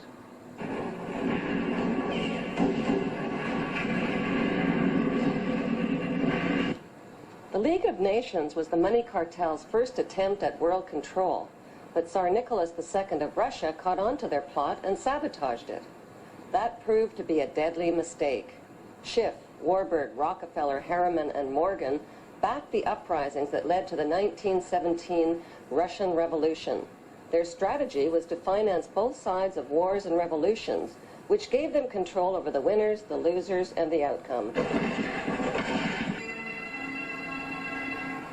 The execution and removal of the bodies took 20 minutes.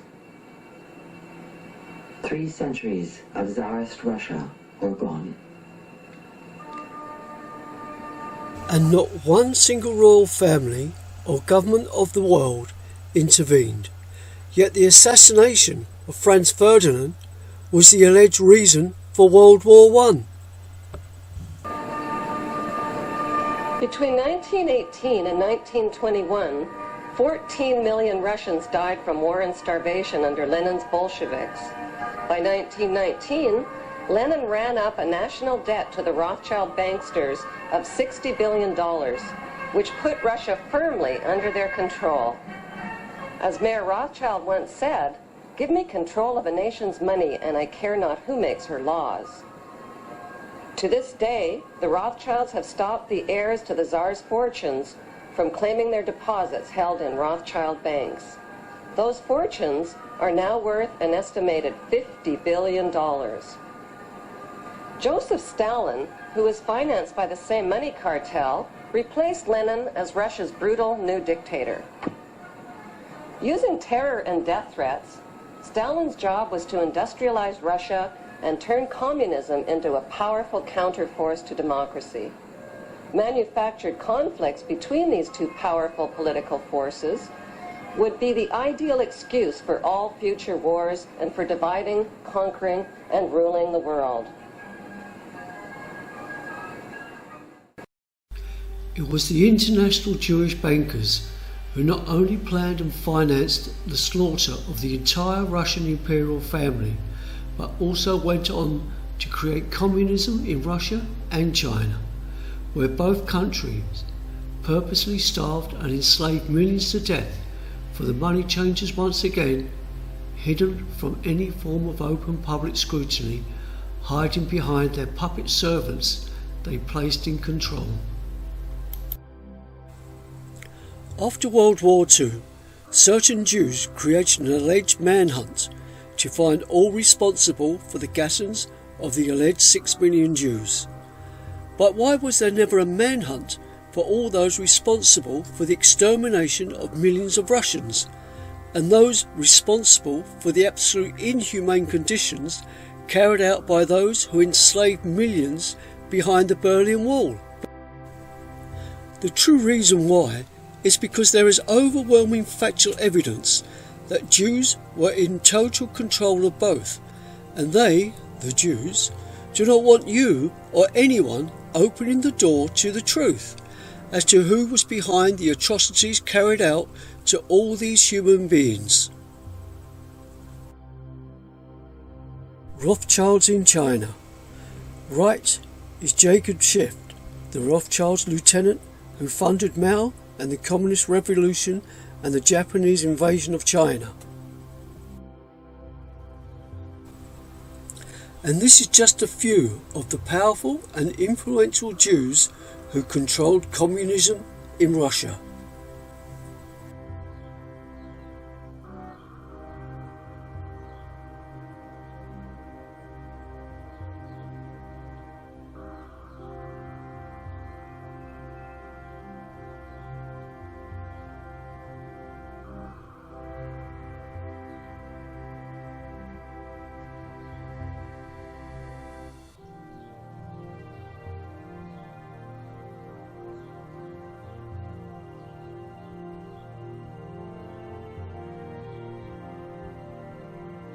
Surely one must question, why isn't all this factual information common knowledge? Which brings us on to World War II and the creation of it, and how the hidden money changers again totally planned and controlled it, with their chosen governmental secret society puppet servants and their propaganda spewing media outlets waiting for their instructions and orders in how to yet again fool the unsuspecting masses. Controlling the world's sources of news, Jews can always prepare the minds of the people for their next move. The greatest exposure yet to be made is the way the news is manufactured and the way in which the mind of whole nations is moulded for a purpose. When the powerful Jew is at last traced and his hands revealed, then comes the ready cry of persecution, and it echoes through the world's press. The real causes of the persecution, which is the oppression of the people by the financial practices of the Jews, are never given publicity. Henry Ford Sr. But there was an ulterior motive for the Sabbatean Rothschild Zionist Jews wanting all European Jews to migrate to Palestine. Many European Jews at this time refused to leave their homes. Many Jews were now assimilating and marrying with non-Jews, and where they lived they called home. So why would they now want to be forced to give up everything to live in a desert? The money changers were fully aware of this refusal, but they also knew that not only did they want the European Jews to migrate, but what good is it to have a country with no one to fill it? So they decided to use their centuries-old tactic, fear. So they got their newly financed Austrian puppet leader of Germany to round up all the Jews of Europe and put them on railway trains and safely take them in wartime conditions to the already made and planned prison camps where no one would ever bomb them. Not only were European Jews taken into the safety of working camps, but hundreds of thousands were led into the forest of Russia until the war was safely over. And are we to believe that not one of these miracle of life human beings knew what was happening? But now that all the European Jews have been taken out of the mass insane killing fields of World War II, who was left to kill each other? Predominantly Christians from all over the globe. But why didn't any of the world's religious leaders demand that no Christians should go to war? Because didn't their God's commandment say, "Thou shalt not kill"? Why they have never stopped any war is because they're all controlled puppets for the money changers' New World Order.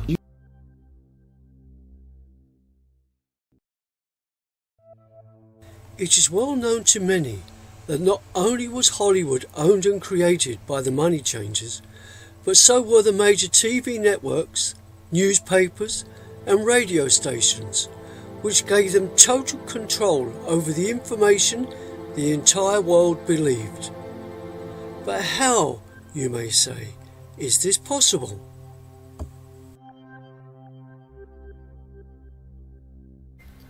They print money. They can print 268,000 notes per hour. Can you imagine that? There would be nothing you couldn't buy. But this is not just in America, it's the entire world. Can you see? It all makes perfect sense, expressed in dollars and cents, pounds, shillings and pence. Can you see? It all makes perfect sense. But the money changers didn't only finance the taking over of what the masses now saw, read and heard. They also financed their secret network of private equity, investment, mergers and acquisition companies to go throughout the world buying up and consolidated ownership over the world's major companies and business organisations so there could be no competition. Anyone who worked for them had to sign and agree to some form of non-disclosure, for life document, not to divulge any information witnessed within that employment, or be threatened with having their lives and careers destroyed. And this is why so many keep silent.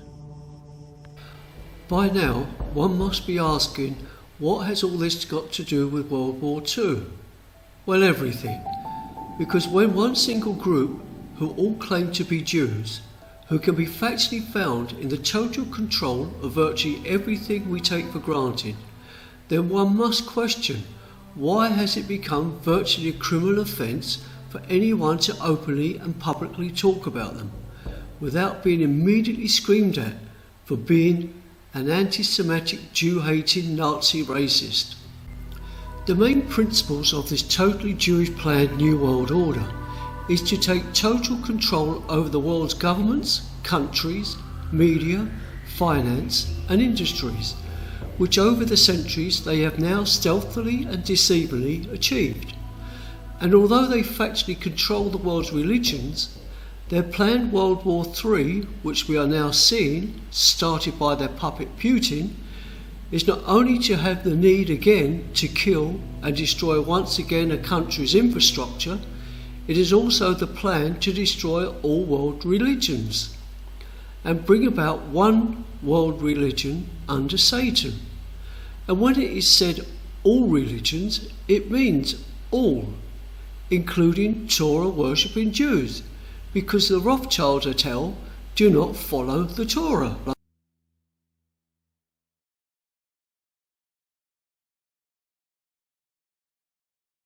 The method used by the satanic Sabbatian Jews, who behind the guise of the British Empire was to create all the violent upheaval, to forcefully separate all the Muslims and the Hindus of India, culminating in their plan of partition of India. This seriously evil and insane plan was used solely to herd these Muslims into the east and west Pakistan, so they now knew where they were, placing once again one of their puppet servants, Imran Khan being one, to keep the deception alive.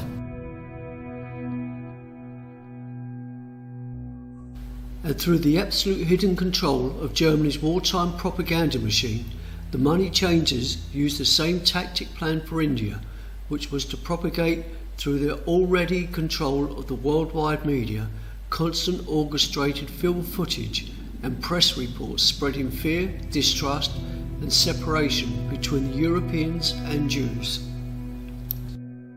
But the hidden money changers who created World War II needed to convince the European Jewry to leave en masse and head for Palestine, as they would later be needed and used to continue their part in the constant Muslim-Jewish divide and conquer conflict and their next plan, which would be worldwide terrorism. And if anyone wants to explore the hidden depths of how millions of dollars were donated by the World Jewish organizations to secretly aid European Jews during and after World War II, then the secret alliance, will surprise many as to how the masses have been fooled into looking at only one side of the Jewish minted coin. But why would so many beautiful, loving, miracle of life born individuals now allow themselves to be forced to join an army for 2 to 3 years to learn how to kill and hate another miracle of life individual, just because they have allowed each other to be indoctrinated by a man-made religious belief structure and by others saying they must do so? This obviously also applies to all the Muslims as well. But why can't both sides see that they're all being used and fooled by the money changers who control both sides? But the most serious fact that most have never truly realised nor addressed is that the true reason why the satanic Sabbatian Frankish Rothschilds rounded up all European Jews and funded many to come from all over the globe and settle in Israel in the first place. He and his insane ilk now know where millions of Torah worshipping Jews are, and their plan is to annihilate them all in the same way they will do with Pakistani Muslims. But first they need to instigate mass violence between the Jews and Muslims, the same method they use with the Indian Muslims and Hindus. Wars are not just designed to keep people out. It's not a matter of what is true that counts, but a matter of what is perceived to be true. Henry Kissinger. And no matter who gets into American political power, this insanely evil-minded individual can be found behind all.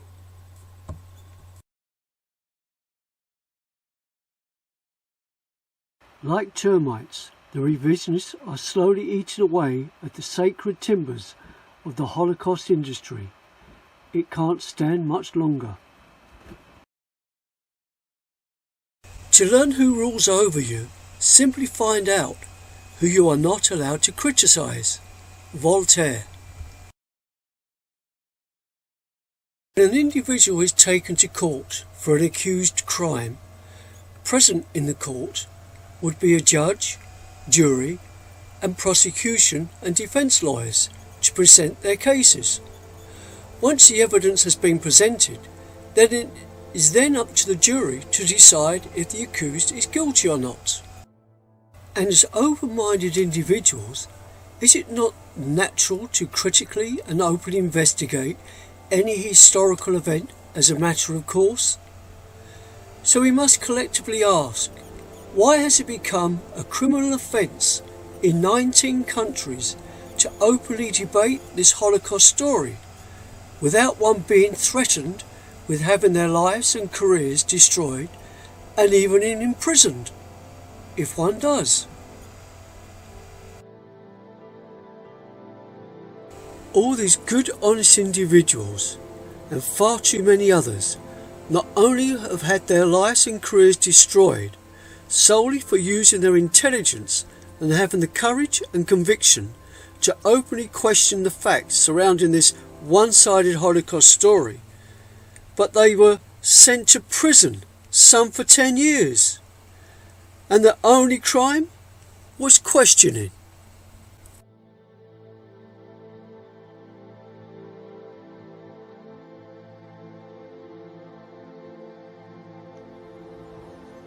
I went to Auschwitz in September of 1992 to see for myself this place that I have studied for so long. I paid extra for a personal English language tour guide, a young lady named Alicia who gives tours in Polish, German, and English. And I wore my yarmulke, just so nobody missed the point that I'm Jewish. I figured that way I could ask my questions in a manner that would not make me look like a revisionist. You see, in the past, revisionists haven't had much success in getting answers from the Auschwitz officials. But I would come off as a righteous Jew, wanting to know the real facts, and answer those who say the Holocaust never happened. For the sake of clarity, not only am I a revisionist, I am also quite proudly an atheist. But my parents are both Jewish, so if you're a Jew by birth, you're a Jew by birth. It's not anything I'd be ashamed of. Alicia, like the other tour guides, had to take a class and memorize a spiel to become one. This is an important point because I'm hoping to show that the people who run Auschwitz, like Dr. Franciszek Pieper and the tour guide supervisor you'll meet shortly, teach their tour guides to say things they know aren't true. But this shouldn't reflect badly on Alicia. She only repeats what she's been told, and I'm sure she never had to put up with a tourist like me before. I have over 4 hours of footage of me taking the tour, asking one obnoxious question after another. This footage will be re-edited into a separate tape. This time we're just going to concern ourselves with the gas chamber and my interview with Dr. Franciszek Pieper, senior curator and head of archives at the Auschwitz State Museum. I came to Auschwitz as a confirmed skeptic about the gas chamber story. I notice some people critically examining the Holocaust is the ultimate sacrilege. But you'll have to realize that I have no sacred cows, and understanding what really happened is important to me, and I'd ask that you respect that. I know from years of my own research, and the research of others, that proofs of the Holocaust are few. Literally, all there is are the eyewitness testimonies and post-war confessions. There is no picture, plan, or wartime document dealing with homicidal gas chambers or a plan to exterminate the Jews. And if everyone had the courage to look at all the well-documented factual material David Cole and his colleagues place in all their videos, one would be an absolute fool not to see how we have all been seriously fooled into believing a one-sided court case. The sole reason for bringing this very sensitive subject matter up is this Holocaust story is the main reason why no one can openly criticise or speak out about what Jewish individuals are doing and have been doing for centuries around the globe.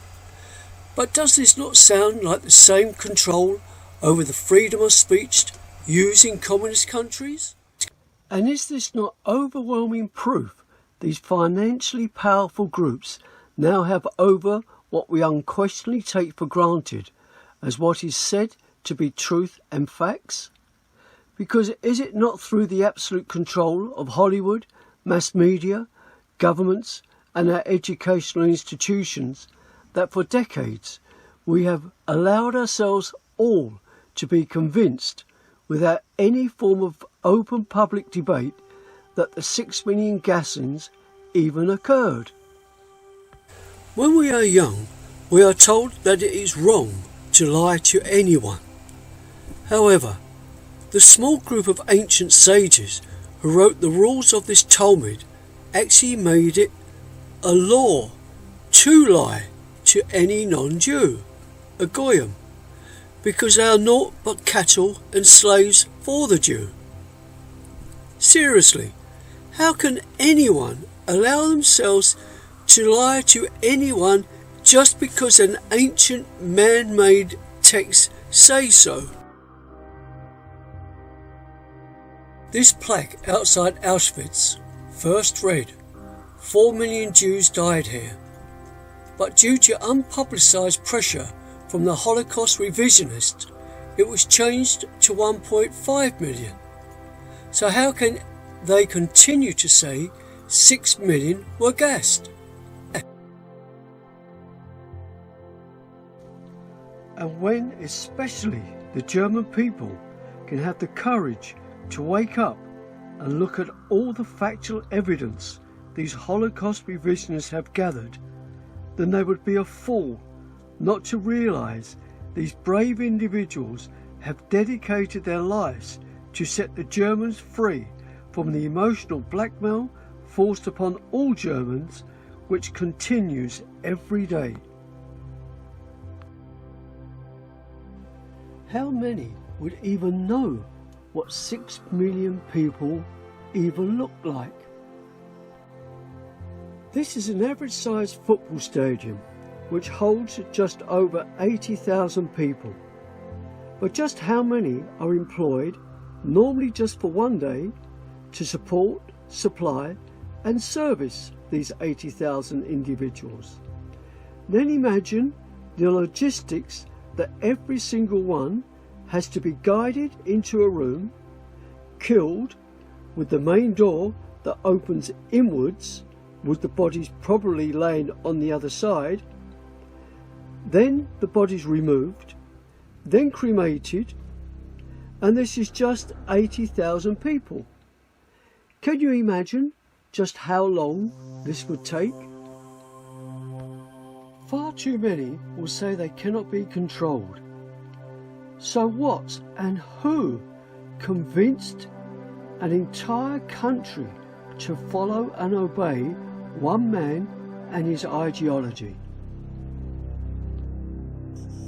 And when one has the courage to see that there is no psychological difference from this to this, then one might just understand that the international money changers were behind the creation of both. This entire Holocaust story is the greatest lie of the 20th century, which was conceived after World War II, in preventing anyone investigating why so many European Jews were now crisscrossing Europe on the planned exodus to Palestine. And for over 70 years, it is only through their absolute control over the world's media, governments, education and religious institutions, and by making it a criminal offence for anyone to openly look at the facts surrounding it, instead of the orchestrated theatre to which they have convinced the masses in believing what they want them to believe, that 6 million were gassed.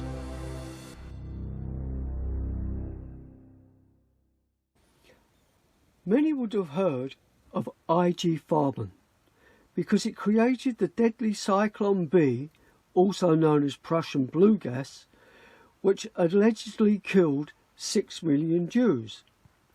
But how many know that in 1925 IG Farben was the world's fourth largest company and the world's largest chemical conglomerate, with BASF, Horsch, also known as Aventis, Agfa and Bayer all being part of it.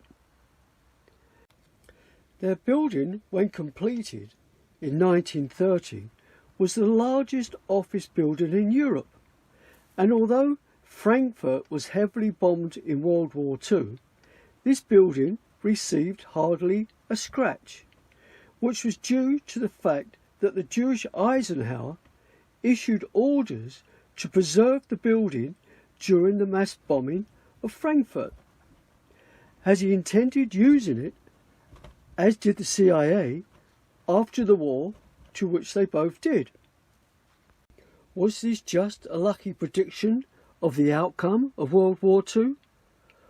Or was it the known planned outcome?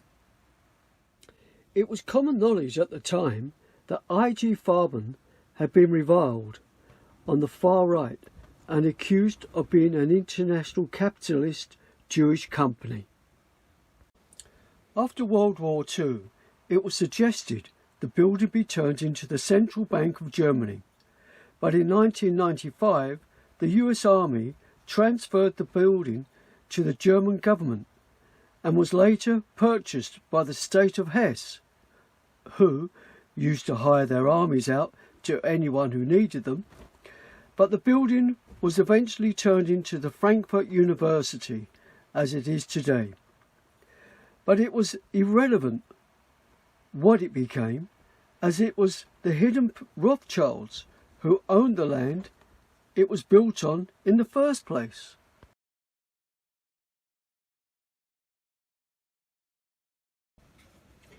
It was also IG Farben who planned and built the Monowitz camp and IG Farben's Brunner Werk factory at Auschwitz, and where 25,000 forced labourers were deployed. One must question as to why Hitler, who despised all Jews so much, would spend so much money and time constructing these amazing prisons for those he planned on annihilating. Moreover, just how many other prisons in the world have ever been constructed on such a vast scale as this? Also, do you not think it bizarre how the Nazis never had a purposely created in and out building erected for the sole purpose of eliminating millions of Jews instead of using a very large room?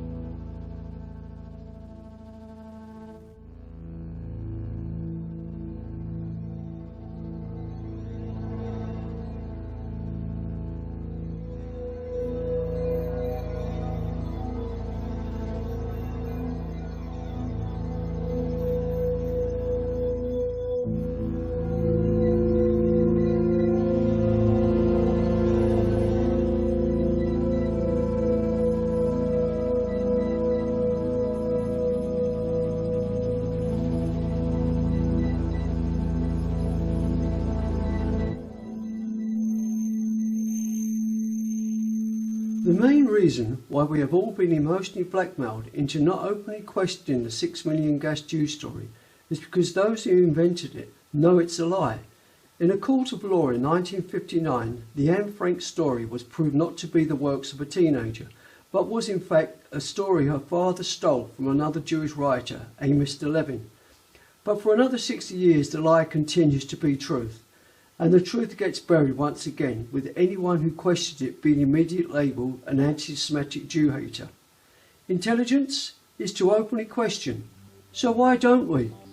Never doubt 6 million Jews were gassed, okay? I want you to wake up, to wake others up, to know you are free, to think for yourself, to protect your rights and to resist tyranny. What if I told you they don't teach you your rights in school because it's easier to take them away if you don't even know what they are?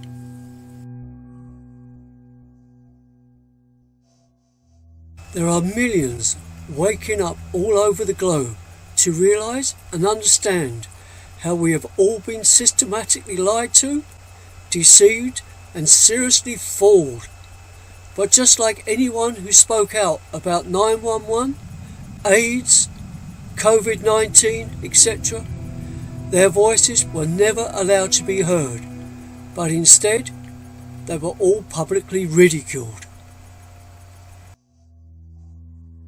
But we should not blame ourselves for being deceived and fooled, as most good, honest individuals naturally trust what they're being told and cannot imagine for 1 minute that they have all been seriously taken for such fools for unquestionably trusting so many.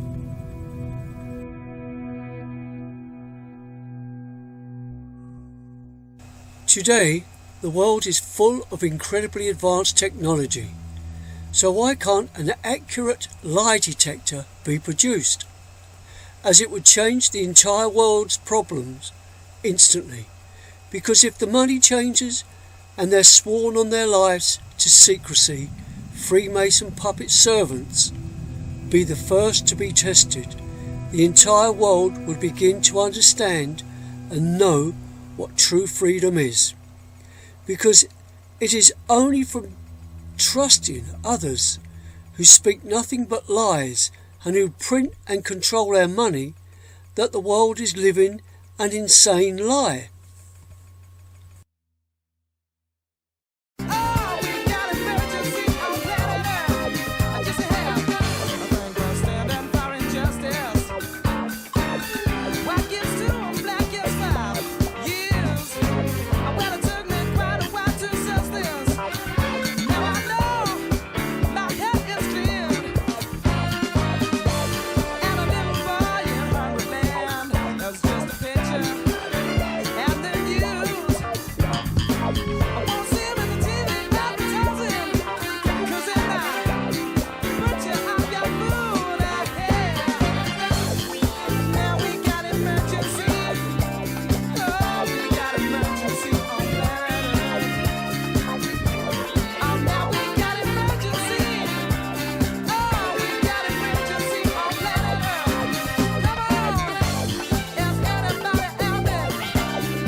Hello, I'm John Coleman, and the name of this presentation is There Is No Significant Global Warming. And I'm the guy that is just doggone sure of that. Now, you may think that I'm just a paid-off shill, big oil, or something of that sort. No.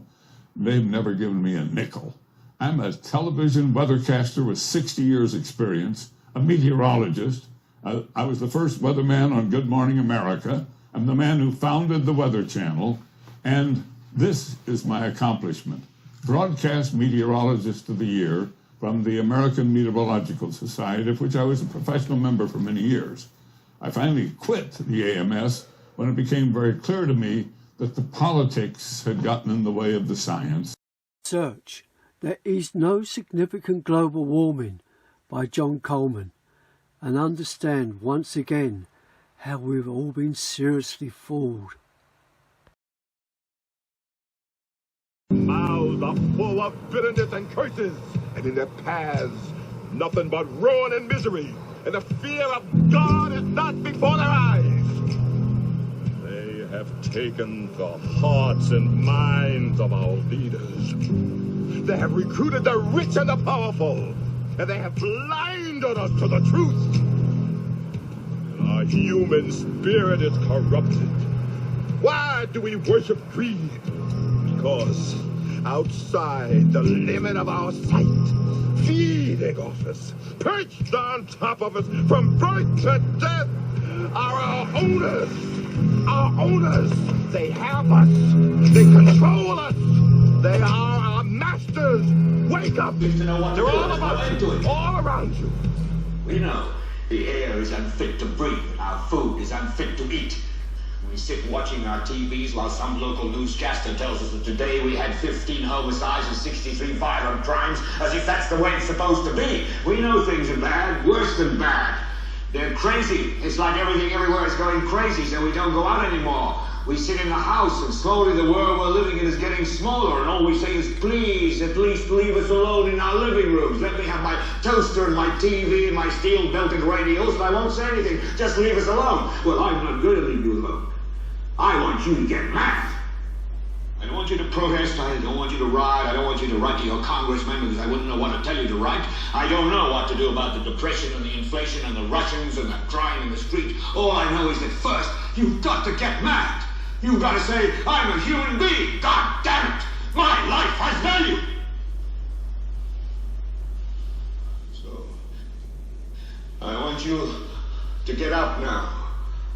I want all of you to get up out of your chairs. I want you to get up right now and go to the window, open it, and stick your head out and yell, I'm as mad as hell, and I'm not going to take this anymore. I'm mad as hell! I'm not going to take it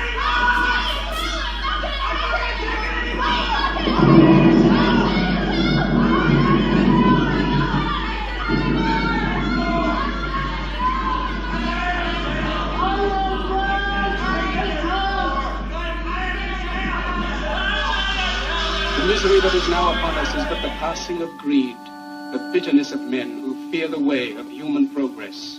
The hate of men will pass, and dictators die, and the power they took from the people will return to the people, and so long as men die, liberty will never perish. Soldiers, don't give yourselves to brutes, men who despise you, enslave you, who regiment your lives, tell you what to do, what to think, and what to feel, who drill you, diet you, treat you like cattle, use you as cannon fodder.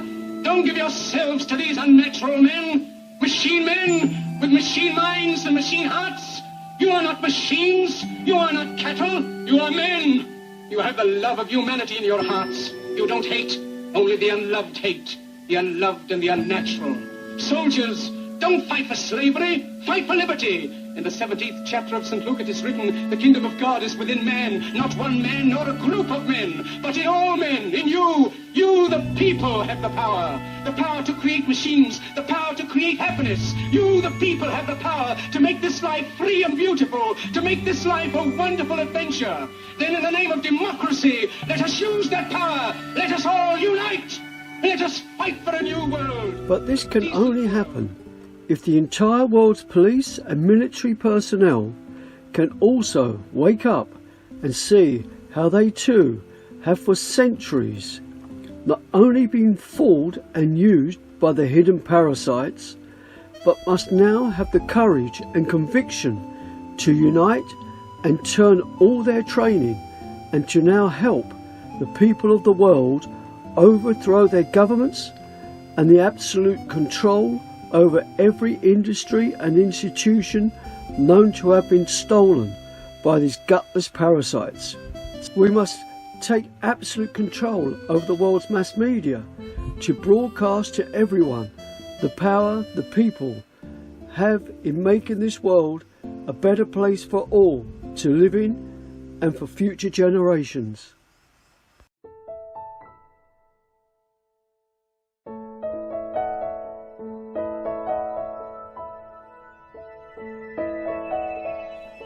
J. Edgar Hoover once said, "The individual is handicapped by coming face to face with a conspiracy so monstrous he cannot believe it exists."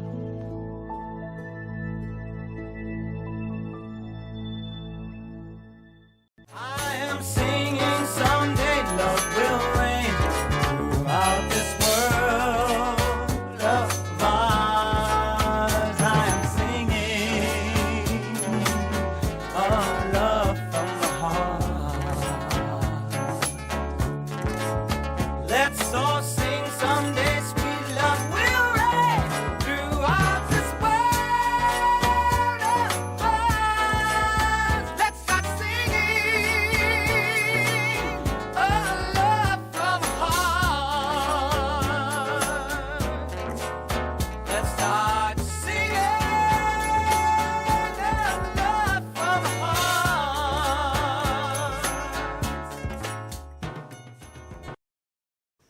It is now time for the entire human race to come together as one and plant the seeds for the future of true love and freedom which everyone will experience. It can happen, but only if you want that freedom.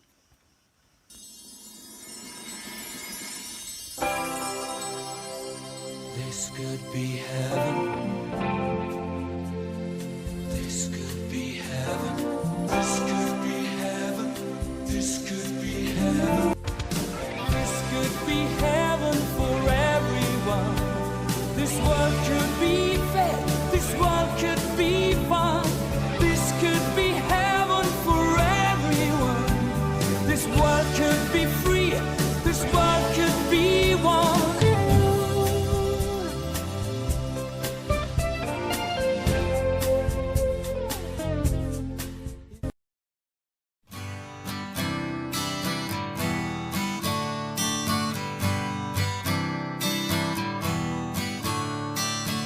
Don't you know, we're talking about a revolution. It sounds like a whisper. Don't you know, we're talking about a revolution. It sounds like a whisper. While they're standing in the welfare lines, crying at the doorsteps of those armies of salvation, wasting time in the unemployment lines, sitting around waiting for a promotion. Don't you know, talking about a revolution. It sounds Christmas. Poor people gonna rise up, get their share. Poor people gonna rise up and take what's theirs. Don't you know you better run, run, run, run, run, run, run, run, run, run, run, run. Oh, I said you better run, run, run, run, run, run, run, run, run, run, run, run. 'Cause finally the tables are starting to turn. Talking about a revolution. 'Cause finally the tables are starting to turn. Talking about a revolution.